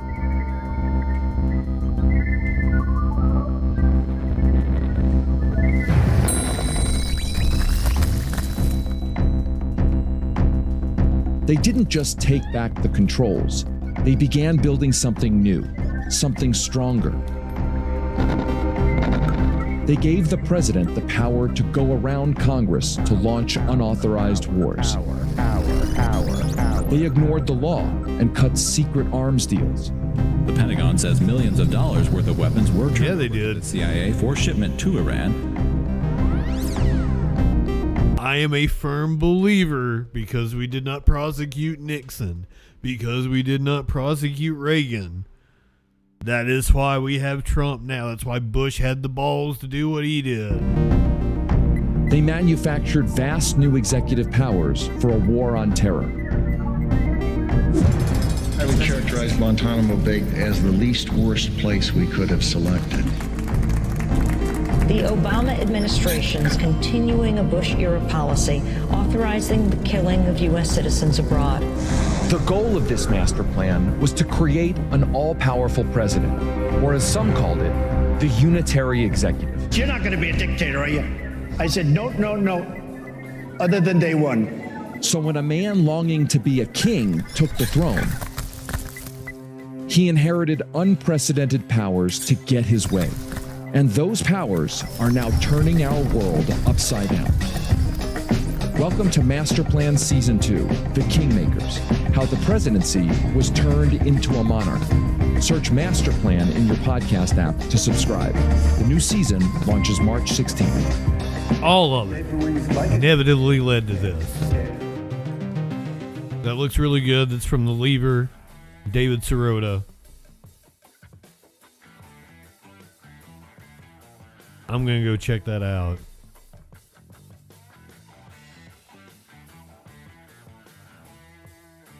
We were talking about drones earlier. Last night, we had reports that there were unidentified drones or unknown drones in the presence of Hegseth and Rubio from the around the military base where Hegseth and Rubio were living. I think we've had more reports of drones The hour now. this morning at the live desk, we are following a story out of Washington, D.C. A live look over the nation's capital here behind me this morning. Reports of drones over a D.C. Army base. Fort McNair, as it's known, is also where Secretary of War Pete Hegseth and Secretary of State Marco Rubio live. And at the moment, Army officials have not commented exactly on this in the past week. And apparently them all living on military bases is another way they're scamming the shit out of us. Multiple drones have been spotted over that Army installation. According to the report, the drone concerns have prompted officials to even consider moving Rubio and Hegseth somewhere else. The sightings come as the U.S. raises the global security level for diplomatic posts around the world. Both the State Department and the Pentagon, again, have not commented yet. Just sucking at the teat of government. Like the ticks and leeches they are. The Cuban president has vowed resistance against any sort of U.S. invasion or takeover. Good for him. Cuba's President Miguel Díaz-Canel says that any attempts to take control of the island would be met with resistance. The comments come after the new threats by President Donald Trump and U.S. Secretary of State Marco Rubio, who said that the Cuban government's socialist economic model needs to change dramatically. Democratic lawmakers say any military action will require congressional approval. On Capitol Hill this week, they pressed the administration on its plans for the island. Are we preparing to go and invade Cuba? I'm not familiar with any plans on Cuba. What I'm saying is that fundamentally, Cuba's provided a significant threat to the United States hemispheric security for decades. Meanwhile, Cuba reconnected its power grid and brought it online, ending a nationwide blackout. Officials warn the power network could fail again as it crumbles under a U.S. oil embargo imposed shortly after Nicolás Maduro's capture. Today, the Senate Homeland Security Committee is scheduled to possibly vote on listen to that leftist audio confirmation to lead DHS. And if that clears the committee, it'll then go on to a whole Senate for a full vote. During Mullen's hearing yesterday, Republican Senator Rand Paul.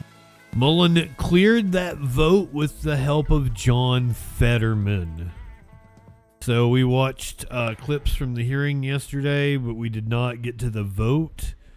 It was John Fetterman that allowed his nomination to go forward because Rand Paul was a no. Rand Paul, the committee chairman, was a no. But thanks to John Fetterman from Pennsylvania, the man that had a stroke and then became a right-winger, our new cinema mansion, I assume he got paid off. Senator Mullen, thank you for coming in today.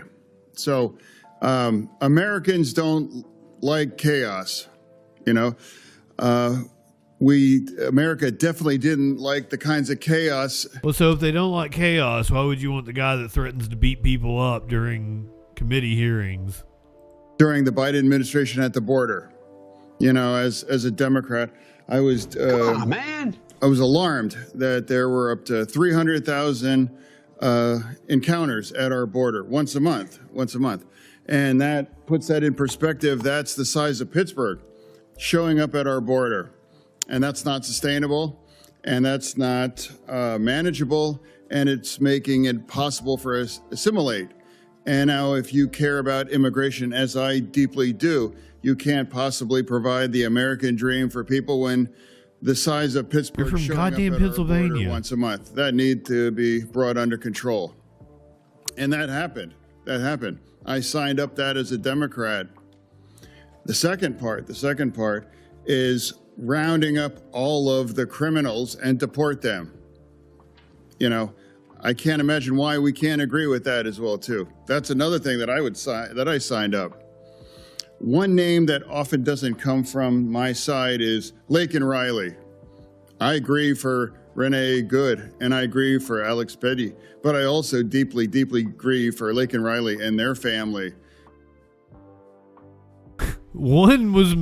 Two of them were murdered by the government. The other one was a completely separate act by someone else, and he was prosecuted and justice was served. So two of those are not like the others, sir. And now all three were failures of our government there in that circumstances. No, one of them wasn't. I was proud to be the co-sponsor of the Laken Riley bill. Government did its job and prosecuted the criminal that killed Laken Riley. You dumb shit. Because we have to address that. Two things must be true here. We need to have a secure border, and we have to round up and deport every single criminal in our nation. I can't imagine why that's critical or controversial for anybody, you know. So I'm trying to find a way forward. And now you and I have had conversations on this, and that's your commitment to focus on those things. I believe that's effective, accurate, correct? Yes, sir. Yeah. And now another thing. I know there's a lot of hard personal feelings here, and absolutely, it's terrible what's happened, and political violence. I mean, it's rampant. So now, but also, President O'Brien's here not for round two. He's here because he fully supports your commitment. Correct? Yeah, round three. Okay. Yeah. So it's about. Sir, I now believe that you should step down. It's not about, your political persuasion or whatever. I don't think you're fit to serve. I stood up for you and thought that people with disabilities needed a voice, but at this moment in time, I don't think you're fit to serve. I don't think you know, we've seen your recovery now, and you still can't put together an intelligent sentence. Letting it go and moving on. And I've done that too. When I was in the hospital and things were touch and go, you know, I know there were unkind things said about me, but I can just say that it's better to just let it all go forward. That's the time that we're in right now in our country on that. Now, people might describe you in those kinds of moments, but there have been reports that he and his wife disagree, that his wife is pro-Palestine and that she doesn't understand his turn. So I don't know. I'm going to describe you. We got a chance to get to know better when we joined a Codel to Turks and Caicos, correct? Yes, sir.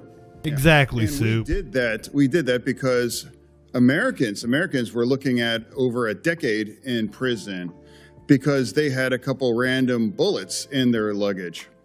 And those Americans ran the gamut of a black grandmother from Florida, I believe, and Pennsylvania, that live in Western Pennsylvania, that I did, and I was able to welcome him at the airport when he returned there. So that was about a commitment to working together. Imagine, just because a couple random bullets accidentally, they were looking at over a decade in prison. Now, we worked together, and now not one single American really faced that kinds of thing. So that's about committed to working together. So now, and also as a Democrat, you know, that I made me the only Democrat that refused to shutting our DHS down. You know, some people might say that that doesn't mean I have any less commitment to reform ICE. That's just categorically not true. But it's a strange devotion. I don't understand why you would shut the entire agency down just because you want those kind of reforms on ICE that has absolutely no impact on ICE and doesn't force any of those things. I refuse to do that, and I refuse to punish those union members that are working. And now especially parts of that, it's true. It's like the cybersecurity agency is part of DHS. Yes, sir. Yeah, and that's currently on the shutdown. And now 2 of the top agents of cyber attacks come from Iran and China. They must be elated to know that that part is all shut down, because that's part of the shutdown that does not bring any reform to ICE. You know, that I want any less than other Democrats, you know, here. The difference is I refuse to punish and make our nation less. This has been painful. So for me, I came here and I committed to come here with an open mind, and I'm going to continue to do that. And it's not going to be about gotcha moments. For me, it's about just saying. So he's the reason why Markwayne Mullin has moved to the full Senate, and there was still like 2 minutes of that left. My God. There were still 2 minutes of that left.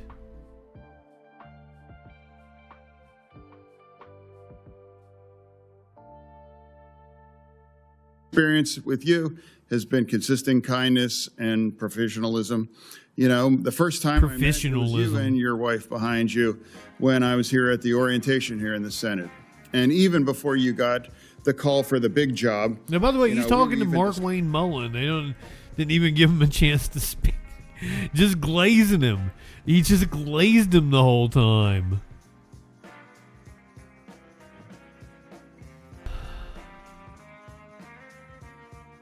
What do you do when you have the Japanese Prime Minister?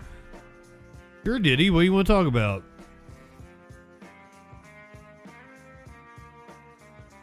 Let's do it.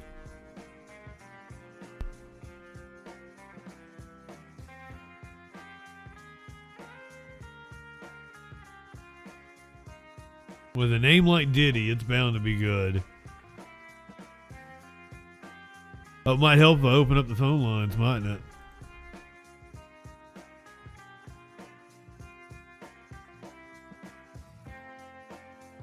I mean, I'll do my best to answer your question if you'd like. Why so dankness? Oh, I thought you wanted to call in.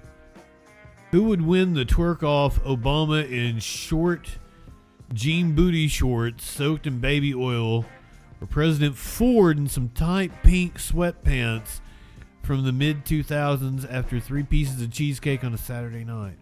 Both are having 3 pieces of cheesecake on a Saturday night.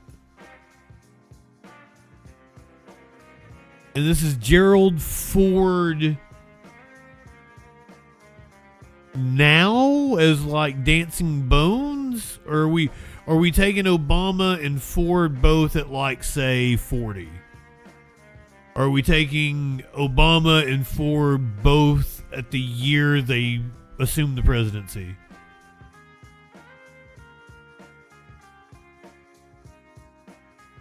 You gotta clarify that on me. I think I'm leaning towards Gerald Ford, but if it's older Gerald Ford, I don't think so. Like, he wasn't a bad looking guy in his younger years. So if you're giving me like 40-year-old Gerald Ford, both in their prime. But then again, Obama's a good looking man. But it's Obama in, because like they had different attire. Hold on. Obama in short jean booty shorts, so he's in Daisy Dukes, soaked in baby oil.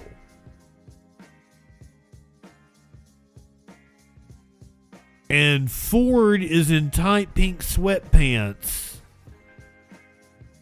from the mid-2000s. So like they say like pink or princess or something on them.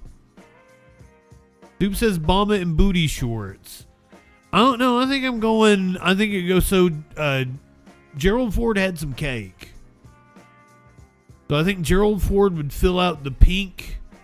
Because I think women look good in those sweatpants. And Twinkie guys, too, look good in those sweatpants. I know the ones you're talking about. Because, like, when you say pink, you mean, like, the pink, the brand sweatpants. They said pink on the back or sass or something. I think I'm going Gerald Ford in the 2000s pink sweatpants.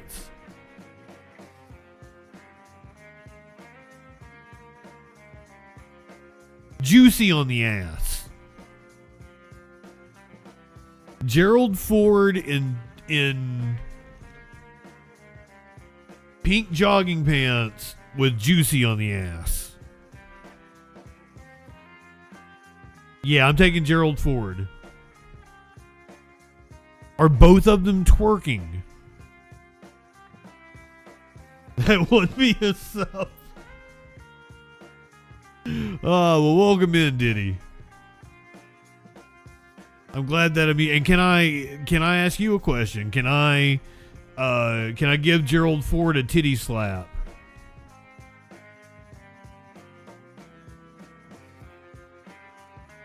A titty slap! Give me those titties, come on, huh?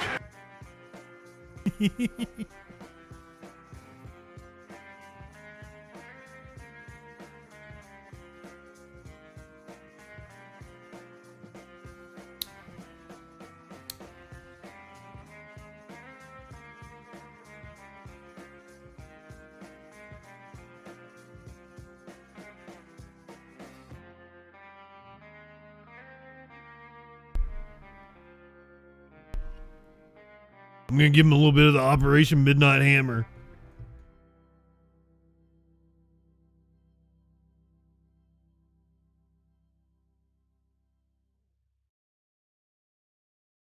What do you do when you have the Japanese Prime Minister in the White House? You make a Pearl Harbor joke, of course. Why didn't you tell U.S. allies in Europe and Asia, like Japan, about the war before attacking Iran? So we are very confused about we Japanese citizens. Well, one thing, you don't want to signal too much, when we go in. So he's asking, why didn't we tell Japan about our strike on Iran beforehand?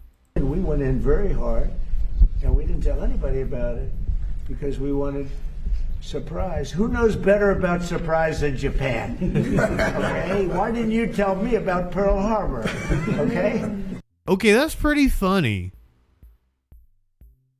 That might be the best line of his second presidency. God damn, that was good. I'm not quick to praise Trump. You know, when we go in, we went in very hard, and we didn't tell anybody about it because we wanted surprise. Who knows better about surprise than Japan? Okay? Why didn't you tell me about Pearl Harbor? Okay? Right? Look at her face. This could be. Now, you believe in surprise, I think, much more so than us.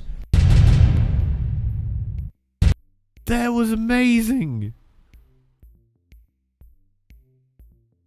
Who knows better about surprises than Japan? Why didn't you tell us about Pearl Harbor?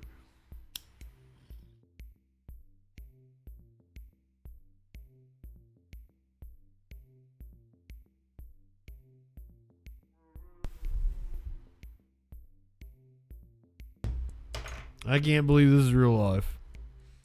This is the world we live in. So we have a government shutdown going on. Predominantly DHS agencies like the TSA. Senator Alyssa Slotkin and Senator Bernie Moreno got into it earlier today. I'd like to continue exactly the theme that my colleague from Vermont brought up. Except I think before we talk about artificial intelligence, we should talk about natural intelligence.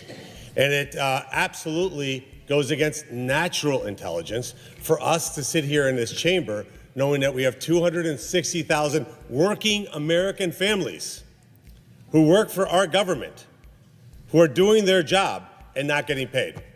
That, to me, is the crisis we should be talking about. And yes, I agree with my colleague from Vermont. We should not be worried about Mr. Musk or any of the other billionaires going hungry. I worry about our TSA agents going hungry.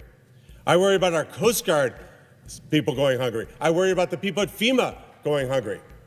And yet, with total disregard for over 250,000 families, we sit in this chamber and we're getting paid.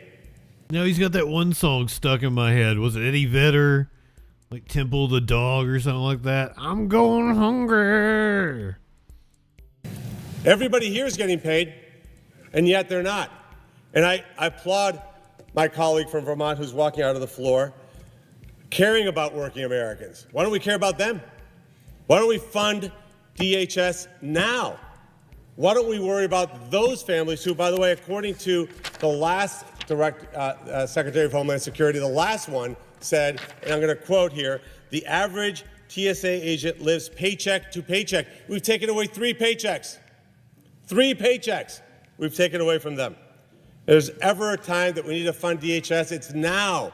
This is not a Republican secretary saying that. It's a Democrat secretary. Now remember, the Democrats have offered to break off the funding and only focus on ICE. And the GOP won't do that. They won't do a bill to fund the rest of DHS. Of Homeland Security saying that. I don't understand how in a leadership role, which is what we are here in the United States Senate, we would allow the suffering of 260,000 families to go. Why do you say it like that? This much contempt, and instead fund DHS in its entirety. Allow those families to get paid. Mr. President, you were a business guy like I was. Could you ever look at yourself in the mirror? They don't know what when the you fuck owned they're your doing. business? You understand that? And know because of your actions, the people who worked for you weren't getting paid and were suffering? It's impossible. He's asking Donald Trump if he knows about people working for him not getting paid. Yeah, Trump never paid anybody, you dumbass. I remember when I started my first business, I felt the weight of success because I had to take care of my family. But those early families for that first business that I bought, every day I walked in, I felt this incredible responsibility. Like, man, if I made bad decisions, like if I make a bad decision today, people will go hungry who work for me. And that drove me to succeed. We are totally disconnected here. We sit here in this chamber, it doesn't even touch any of us. And I think that's a disgrace. I think we should very simply do what's always been done before we became this hyper-partisan chamber.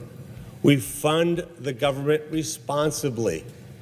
And then, if we have policy disagreements, we can sit down. By the way, right now, just down this hallway, Well, I one up, tip one back. Democrat colleagues and Republican colleagues of good faith sitting down to negotiate differences to get the Department of Homeland Security funded. We have American citizens that are paying taxes to fund a government to work that is not working. I know that sometimes pleading with my colleagues to have some level of humanity is ineffective, because quite frankly, maybe this place takes a little humanity away from you. A Republican pleading with us about humanity. Many, many people. So with that, Mr. President, I'm going to ask a very, very, very simple request. Hello, welcome in. Very simple. I'm going to ask unanimous consent that this body, the United States Senate, proceed to immediate consideration of calendar number 156, H.R. 4553.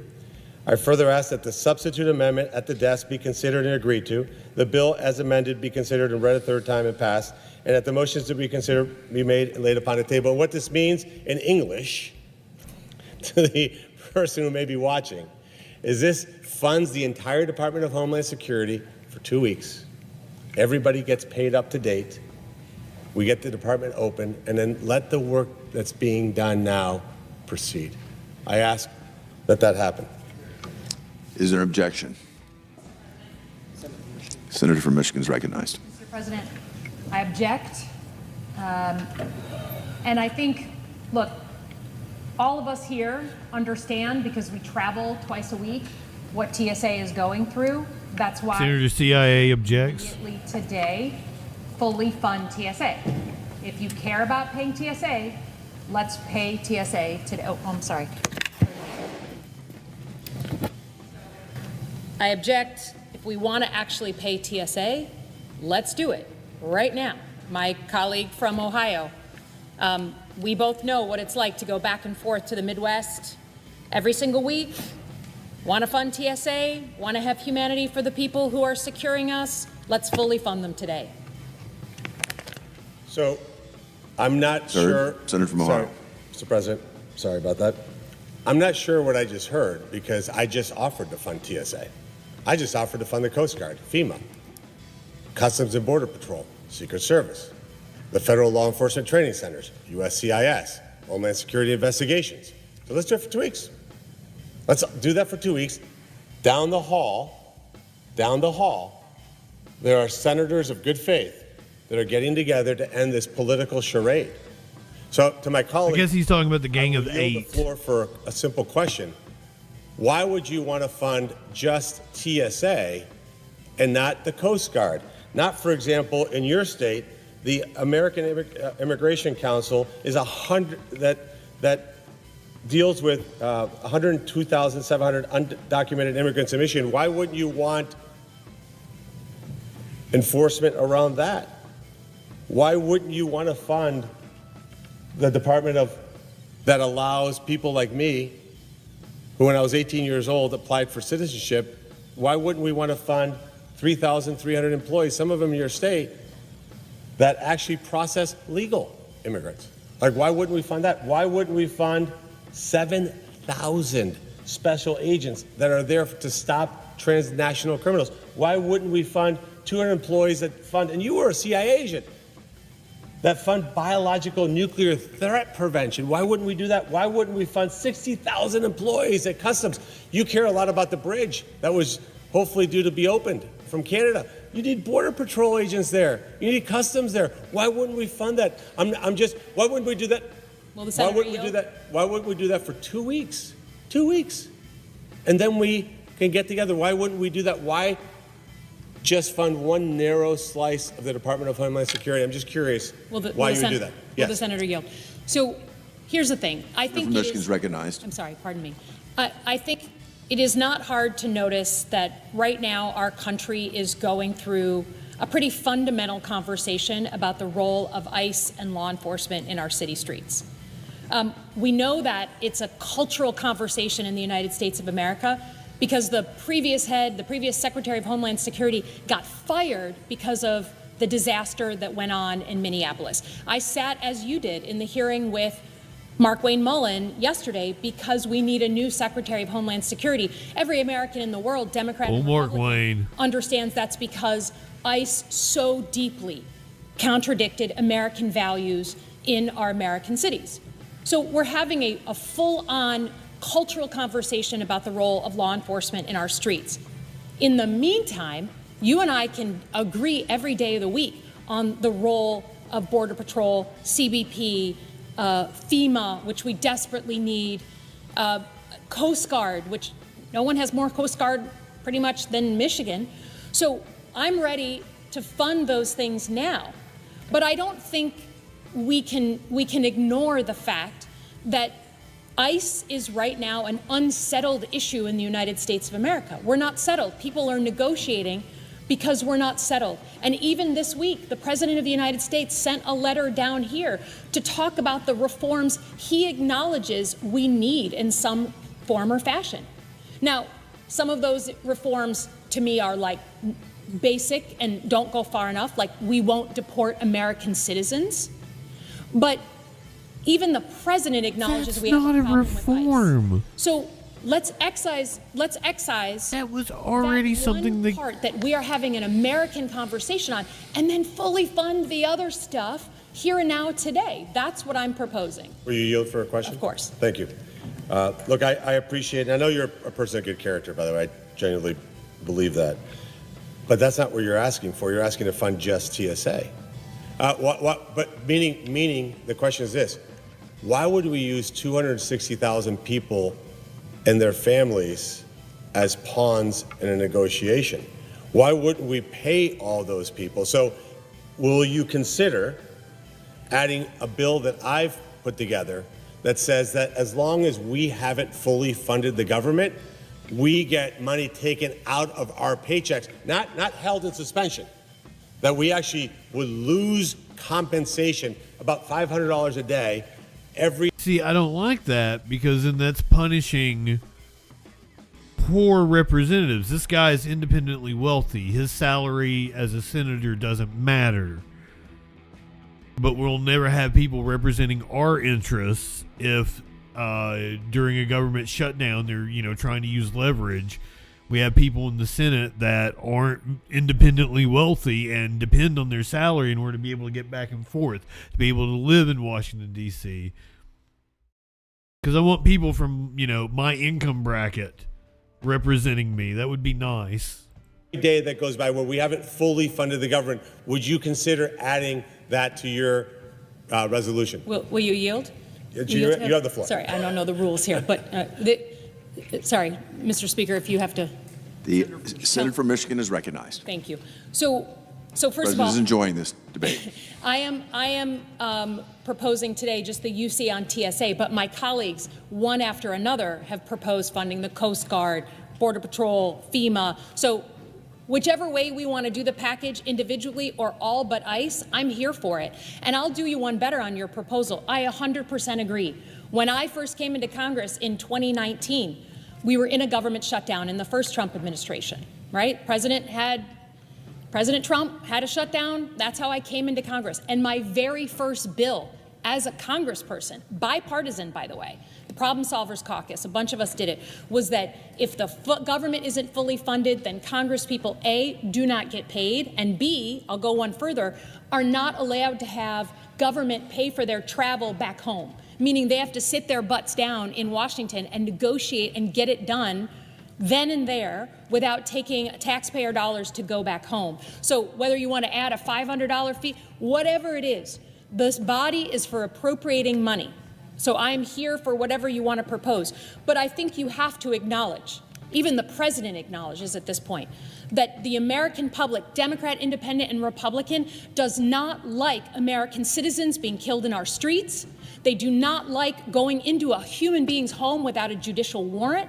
They don't like children being taken and tear gassed and caught in the crossfire. Non-well-trained. I feel like some people do like all those things. And getting into dangerous situations. People being targeted. You should hate this. When you're walking into Target, they had ICE officers pulling people aside because they looked looked like they were immigrants and checking their papers. You know what that does to a Jew? You know what that means to just check people's papers because of how they look? You should hate that. So for me, whether we agree or disagree, and I would hope we'd agree on the use of force in America, set that aside, fund everything else today, now, here, penalize members of the Senate who want to go home and ignore the problem. I'm with you on that, but you are holding all of those agencies hostage because of ICE. You are defending them and not allowing them to get their paycheck. You are holding them back from those 3 paychecks, not Democrats. We are here ready to pay. You are so protective of ICE,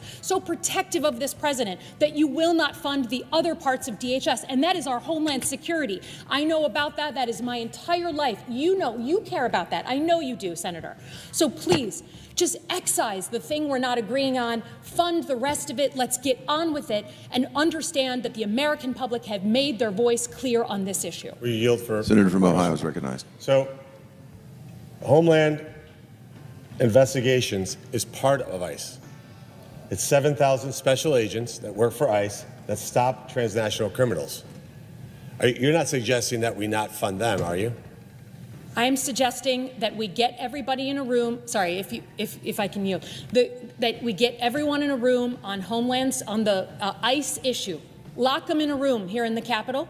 Our negotiators. I need the president to send his envoy so we can actually make some decisions.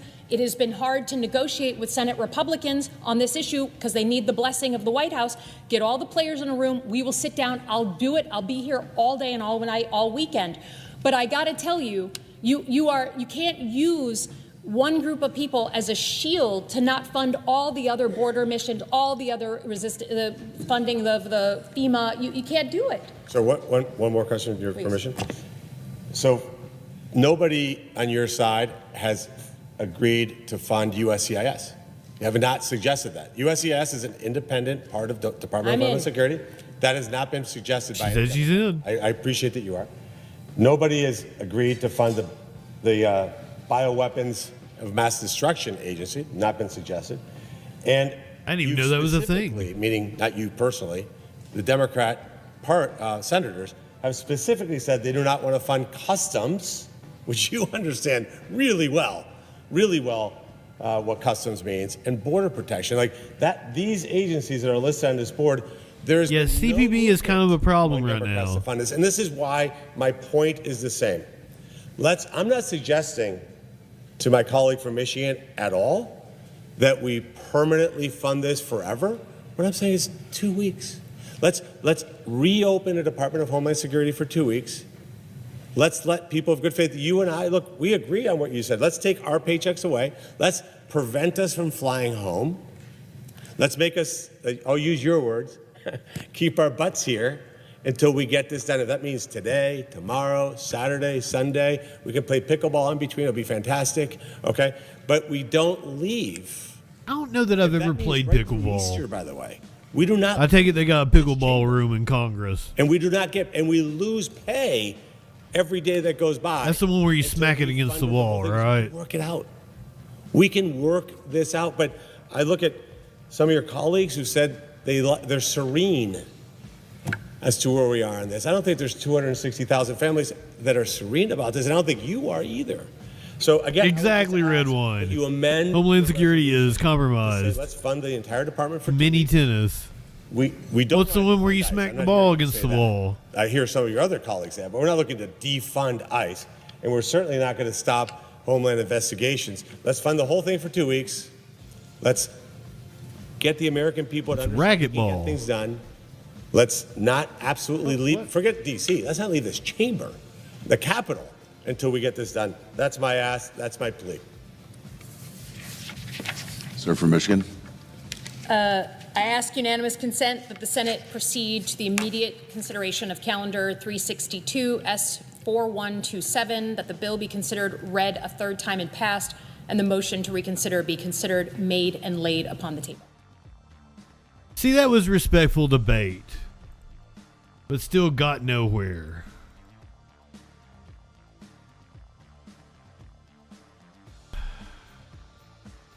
That's it for national politics.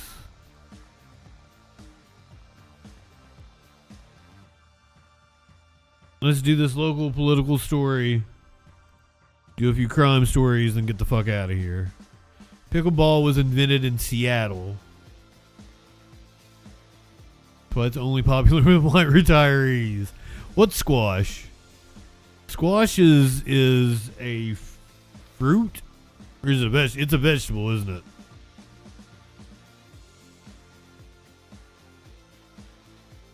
It's good in stir fry. You can make sweets with it. Oh, the game is called squash. Oh, okay.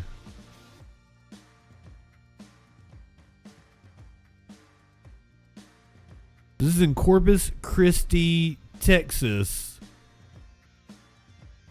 One of those public comment deals.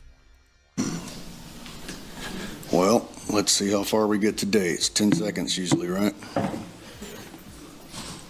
Good. You have 3 minutes. All right, thank you. So there was a citizen that came up here and said that the speaker has failed to identify himself in accordance with the rules of decorum. That is hindering the public meeting. Will you please take care of him? Ms. Werther, would you please ask for, like you do with everyone else? Sure, I got it. I will introduce myself. I identify as we the people. Okay, Can go I ahead. continue? Go ahead. Thank you. Mayor, this is going to be good. Is required by the rules of decorum to state his name and city. I identify as we the people, and my city is America. Can you restart my time now, since this guy keeps interrupting an official meeting? And y'all please stop my clock. I haven't even got to talk yet. Rebecca. I'd like to speak. I went with your illegal rules. That's all. Go ahead. We is a pronoun, The I microphone guess. is off, ma'am. It's something. If I let somebody's microphone, you did on a city personally. So please let me start over and have my speech. And you know exactly what I'm talking about, so may I talk? Mayor, the rules of decorum require that the speaker identify his name and his city. Okay, America, Texas, city, none of your business. Fine, Aransas passed. There you go. Okay. Can we start over? Go ahead. Mayor, the rules of decorum require that the speaker identify his name. I did identify my name. We the people. Would you like to see my ID? Does it say we the people? Can I speak now? Speak, Mr. Followell. I would like my time back. Y'all took it all away from me because y'all were talking. Go ahead. No, I don't want. I want my time back. Okay, just let's start. Start my time, and I will. Mr. Followell, please You start. keep taking my time. Please do what's right and let me talk. Can I have my time? Can I have my time? This was like debating right wingers a lot of times. Do I get 3 minutes, or are you going to break my 3 minutes? I will take your 50 seconds, and I guess I get 2 minutes after that? Fine. Okay, you had a citizen come out here and said, you said fraud. These guys aren't going to do anything, of course. But before my speech is over, these guys are going to surround me and illegally throw me out of this building. Okay. What? I come up here each time to talk about decorum. That's the line we use when you don't want an answer. Example, when y'all laugh and she's okay with it, it's okay. When the citizens clap against her, that's illegal. Decorum is not a right, it's not even a law. The Constitution, First Amendment, is the law of the land, and you know that. One protects feelings, the other protects truth. And truth is rarely polite. Decorum is not the First Amendment. Did he say feelings? It sounded like he said fillings, like in your teeth. One protects your feelings. I come up here each time to talk about decorum. That's the line we use when you don't want an answer. Example, when y'all laugh and she's okay with it, it's okay. When the citizens clap against her, that's illegal. Decorum is not a right, it's not even a law. The Constitution, First Amendment, is the law of the land, and you know that. One protects feelings, the other protects truth. And truth is rarely polite. Decorum is not the First Amendment. The First Amendment doesn't exist to protect polite speech. It exists to protect uncomfortable speech. Speech that calls out your corruption. Do I get my other 2 minutes? Thank you, Mr. Followell. You're only giving me 1 minute. Mr. Followell, thank you. Oh, you're a Thank you. You're a fucking piece of You're shit. done. No, you're done. I need you to leave decorum. Come get it, buddy. What did I tell y'all? They're gonna surround me. Ridiculous. The issue is none of these men in here will All right. stand up with me. You're out of order, sir. Please leave. Brother, I don't know what your issue is. Like, if you want to get mad over something that matters, like police brutality or something. Miss Garza. I want men. If men You just came in here and played victim. You're not even a man. You're not even a man.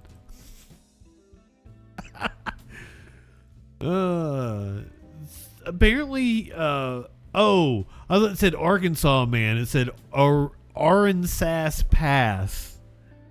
Arkansas Pass. So he apparently had made an appearance in 2024 and also cursed out the police chief there. We're going to go to Riviera Beach. Where is Riviera Beach? It's in Florida. We're going to Riviera Beach, Florida. Florida man in court on murder charges.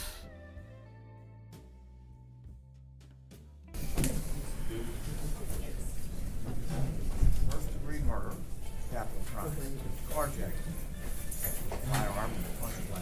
Carjacking, firearm,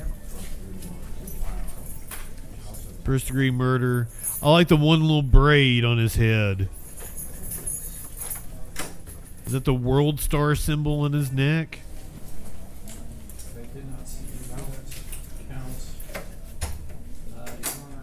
I see that on this page here. You don't see it on the. I don't see it on the booking either. Okay, so we're just dealing with the counts I said, capital robbery. It's contained in It's like an antenna on the side of his head.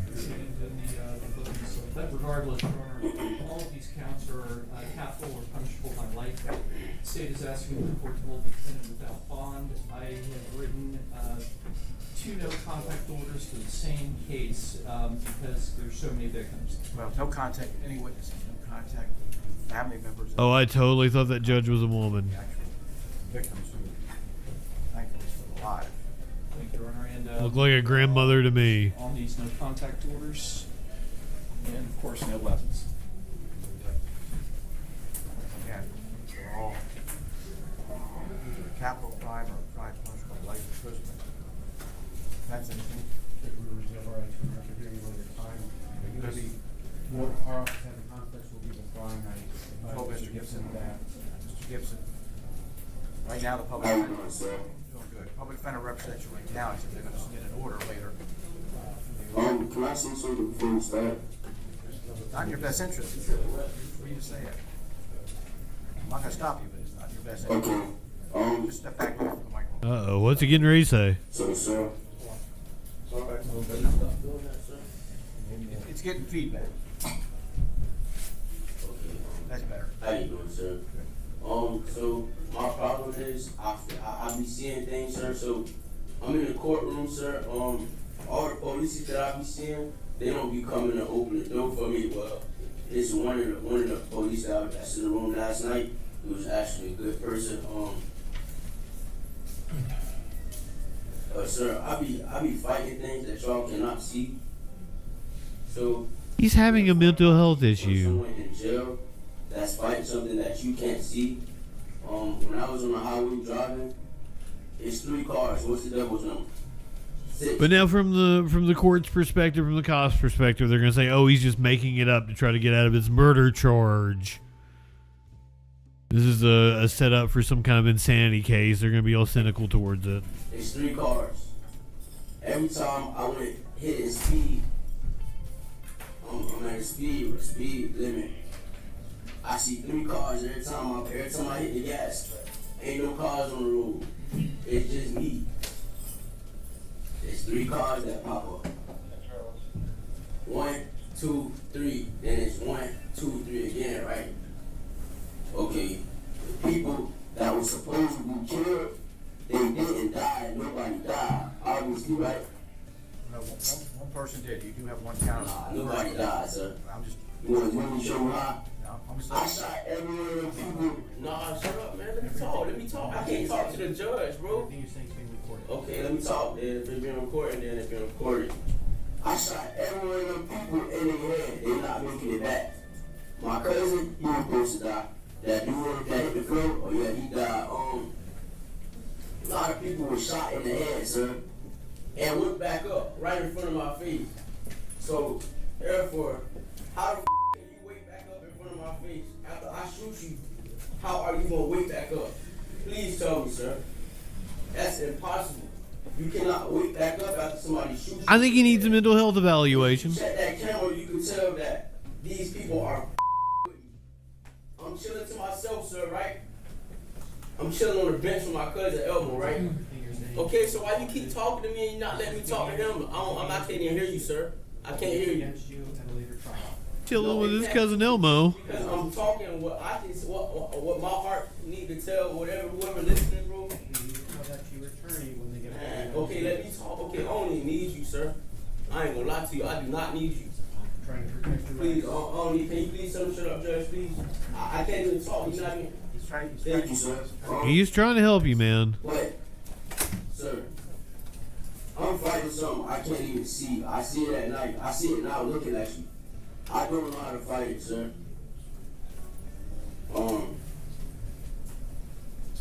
Mr. Gibson, what I can tell you is that your attorney that you're going to get from ORC. Okay, no camera, sir. I'm sorry. The attorney that you're going to get can file motions to determine whether you're, number one, competent to stand trial, or whether you were competent at the time. And that's the time that you should be discussing these issues. You shouldn't be discussing them now. When I was in Stony Brook, sir, and I had that gun, that wasn't my gun, first off. That's Look, sir, You really should stop talking. speaking of truth in my heart, I don't care about shit you saying, I don't care.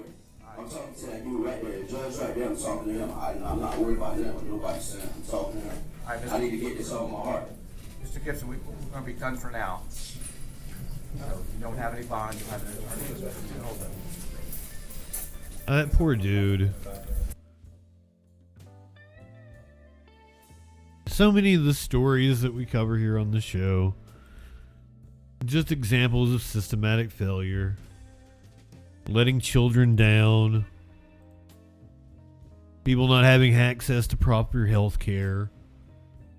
So much of the heartbreak that we cover could be avoided if people had proper access to health care.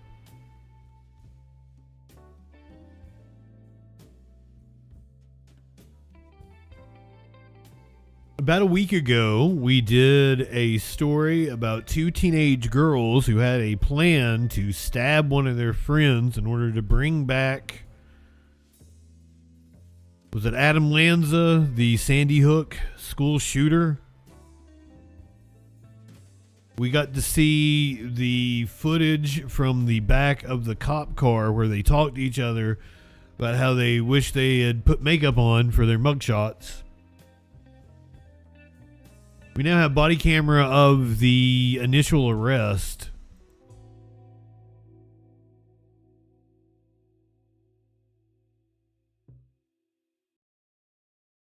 Please, first name Ed Neal, last name Quintana, Ed Neal Quintana.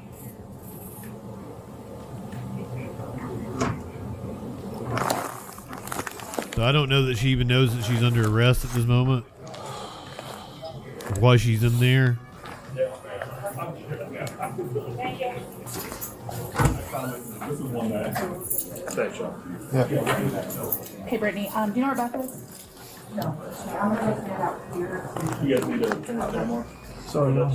Mine's already. Isabel? Yeah. You do me a favor, just stand up, put your hands behind your back.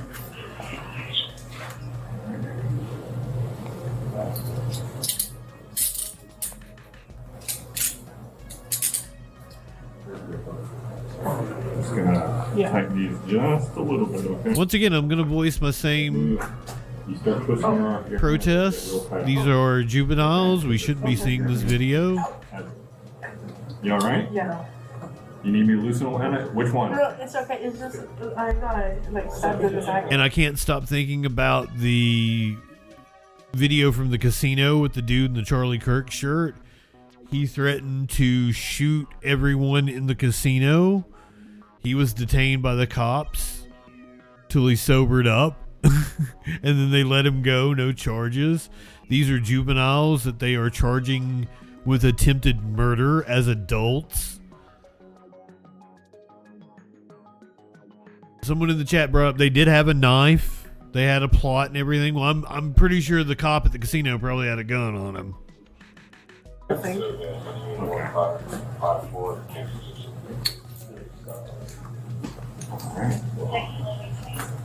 Possibly not. They might not be allowed at the casino. I don't know what the laws are about drinking and having your firearm on you. You might have left it at home. Okay, so we're waiting for the other guy. I'm just going to bring them both at the same time. Have they explained what's going on? He's coming. The other way. Have they explained to you? So unfortunately, you are under arrest. You're being charged with attempted first-degree murder. Okay? And that's premeditated.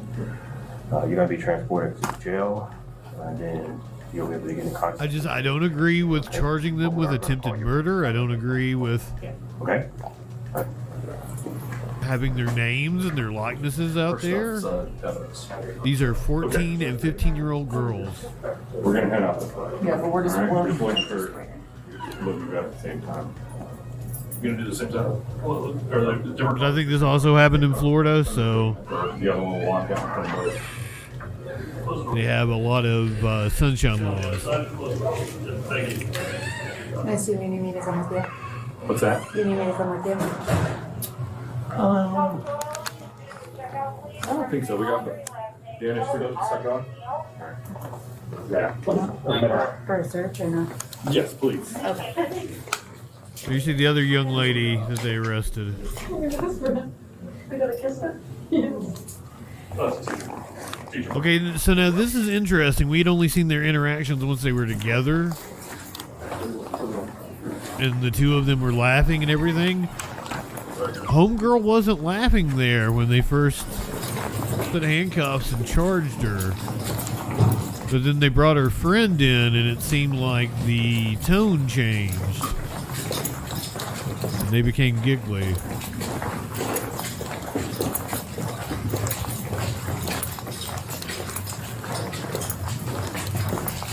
Accused of having a plot to stab their friend in order to bring back a school shooter. They were obsessed with school shooters.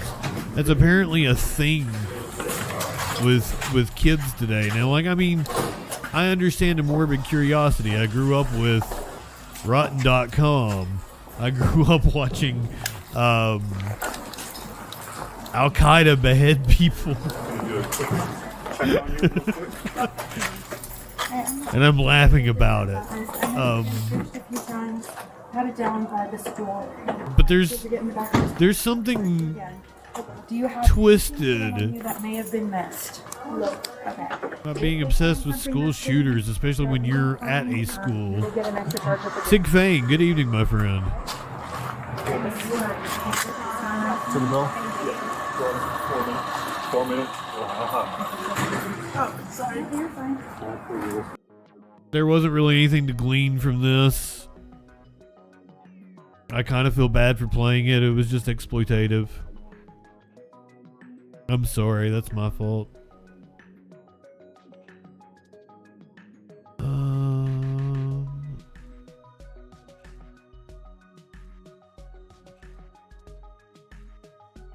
We had some pretty bad tornadoes the other day.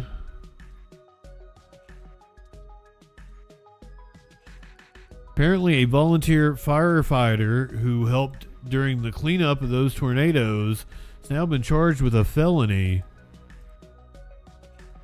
County District Attorney filed 2 charges against that firefighter. Yeah, it explains a lot, doesn't it, Oregon Gal? Welcome in, darling. And another for criminal deprivation of property. The volunteer says the charges stem from using a county-owned excavator to help with the cleanup after the tornado that hit Plevna back in May. New at 10 tonight, Kate Devine has the story.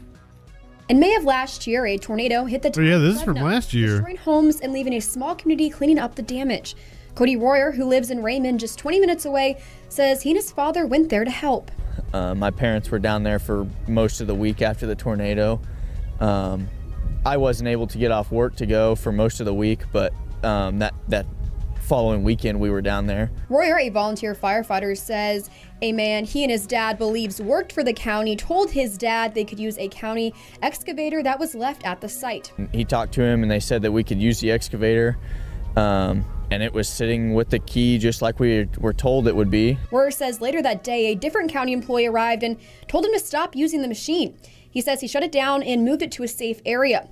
But investigators say that employee felt threatened by the excavator and called 911. Yeah, so the landowner, Well, this sounds like a complete misunderstanding. Not real far, close enough that she could hear the individual tell dispatch that I was trying to hit her, and the landowner was like, "That's not what happened at all." The interpretation that we got from the officer was that really that there wouldn't be a whole lot come of it, and about 3 months later, I got a deal in the mail saying that they were pressing charges on me. Royer says he received a misdemeanor charge in the mail for criminal deprivation of property. But last Thursday, prosecutors filed a new case, adding a felony count of aggravated assault with a deadly weapon, the excavator. Royer says he never intended to harm anyone. I've been very experienced in running these machines. Kansas State Representative No, I'm on this dude's side. I think he's getting a raw deal. Area says the case should never have escalated. They're very unjust because Cody was there simply to help Reno County clean up from a tornado when... Fairchild says the situation appears to be a misunderstanding and questions why the case is moving forward. I think it deserves national attention just because of how egregious it is, because I've never,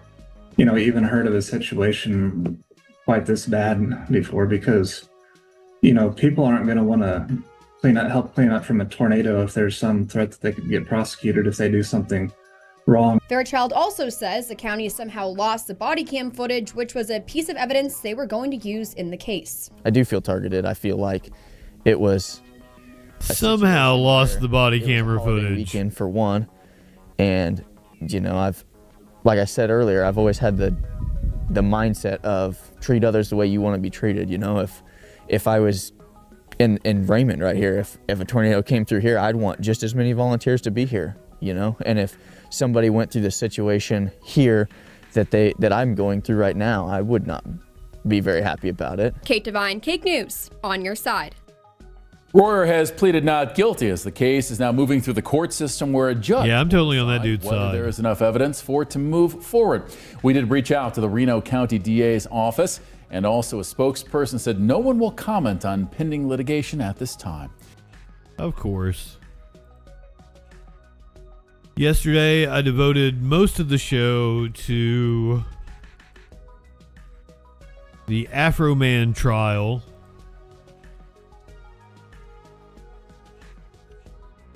Well, it was cleanup after a natural disaster at Oregon, Gal. So they apparently just had a backhoe there. Was that what it was? Is a backhoe? Excavator.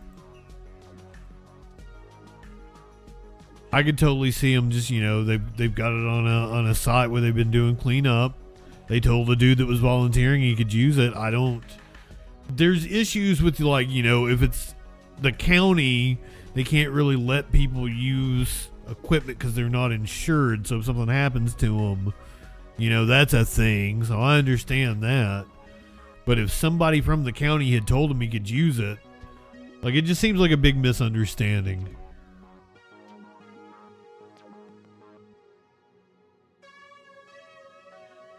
Yesterday, we devoted most of the show to the trial of Afro Man. Cops were suing him over his music videos. Freedom of speech prevailed. Afro Man won.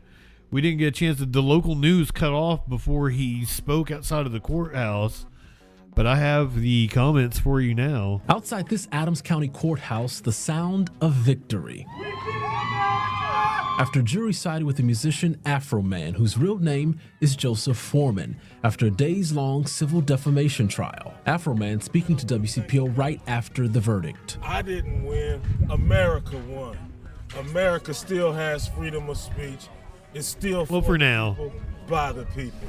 The jury finds in favor of the defendant. 7 Adams County Sheriff's deputies sued the musician. They argued Afro Man used security video from a 2022 raid of his home and put it in music videos using deputies' likeness without permission. There's damage to reputation, there's pain and suffering, there's public humiliation.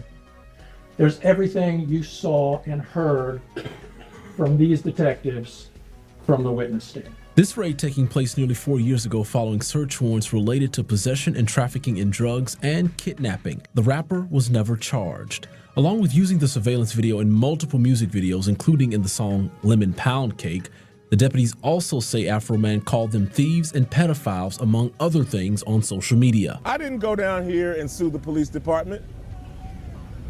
Lick him low, Lisa. They made, and I sung songs about them to raise money to do it. They were unapologetic. The deputies wanted Afro Man to pay $3.9 million in damages. We got about a total of 250 pieces. I can't imagine Afro Man even has $3.9 million.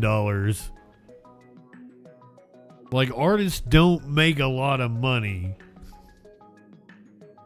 Given out. This is the last one, and I'd like to give it to you. Supporters of Afro Man coming from near and far with a message both verbally and symbolically. For me, this isn't really about Afro. They brought Lemon Pound Cake. Speech.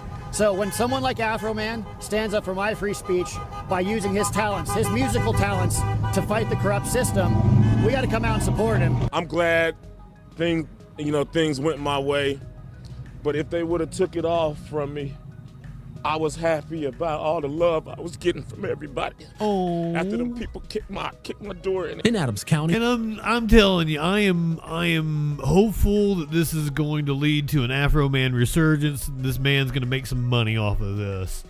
I was sad to see that he only had like 700 and something thousand subscribers on YouTube. He's now broke 1 million. I saw all kinds of people on Twitter that was like, I didn't even know who Afro Man was. So, Coke 45 and 2 zigzags, baby, that's all you need. When life get you lemons, you make lemon pound cake. Jay Shakur, WCPO 9 News.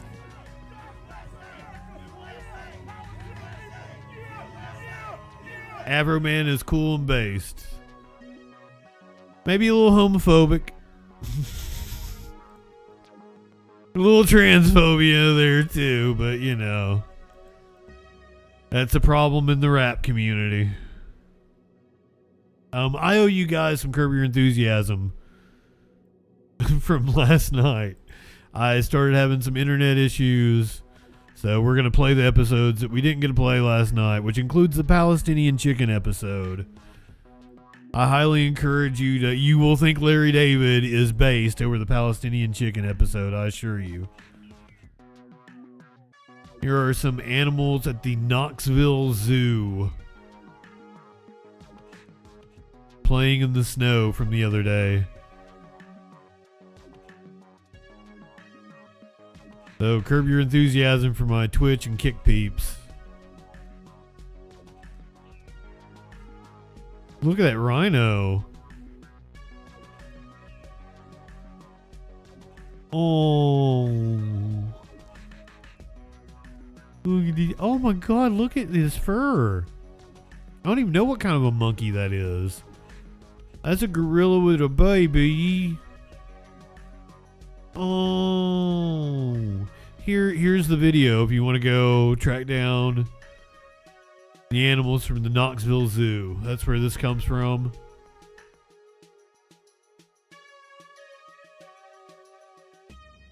Those were otters. It's a giraffe, I think. Oh, look at his nose. I want to pet his nose. That's an albino rhino, isn't it? I don't even know what those things were.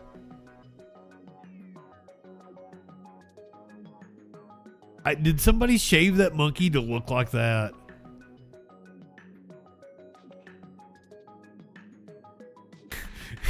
Out here looking like Tyler the Creator or some shit.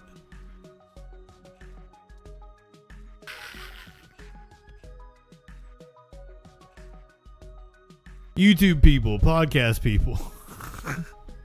Light one up, tip one back. It's all right to have a little fun for you in the sack. I'm Justin Freakin. We'll see you Sunday night on the Troll Patrol Live.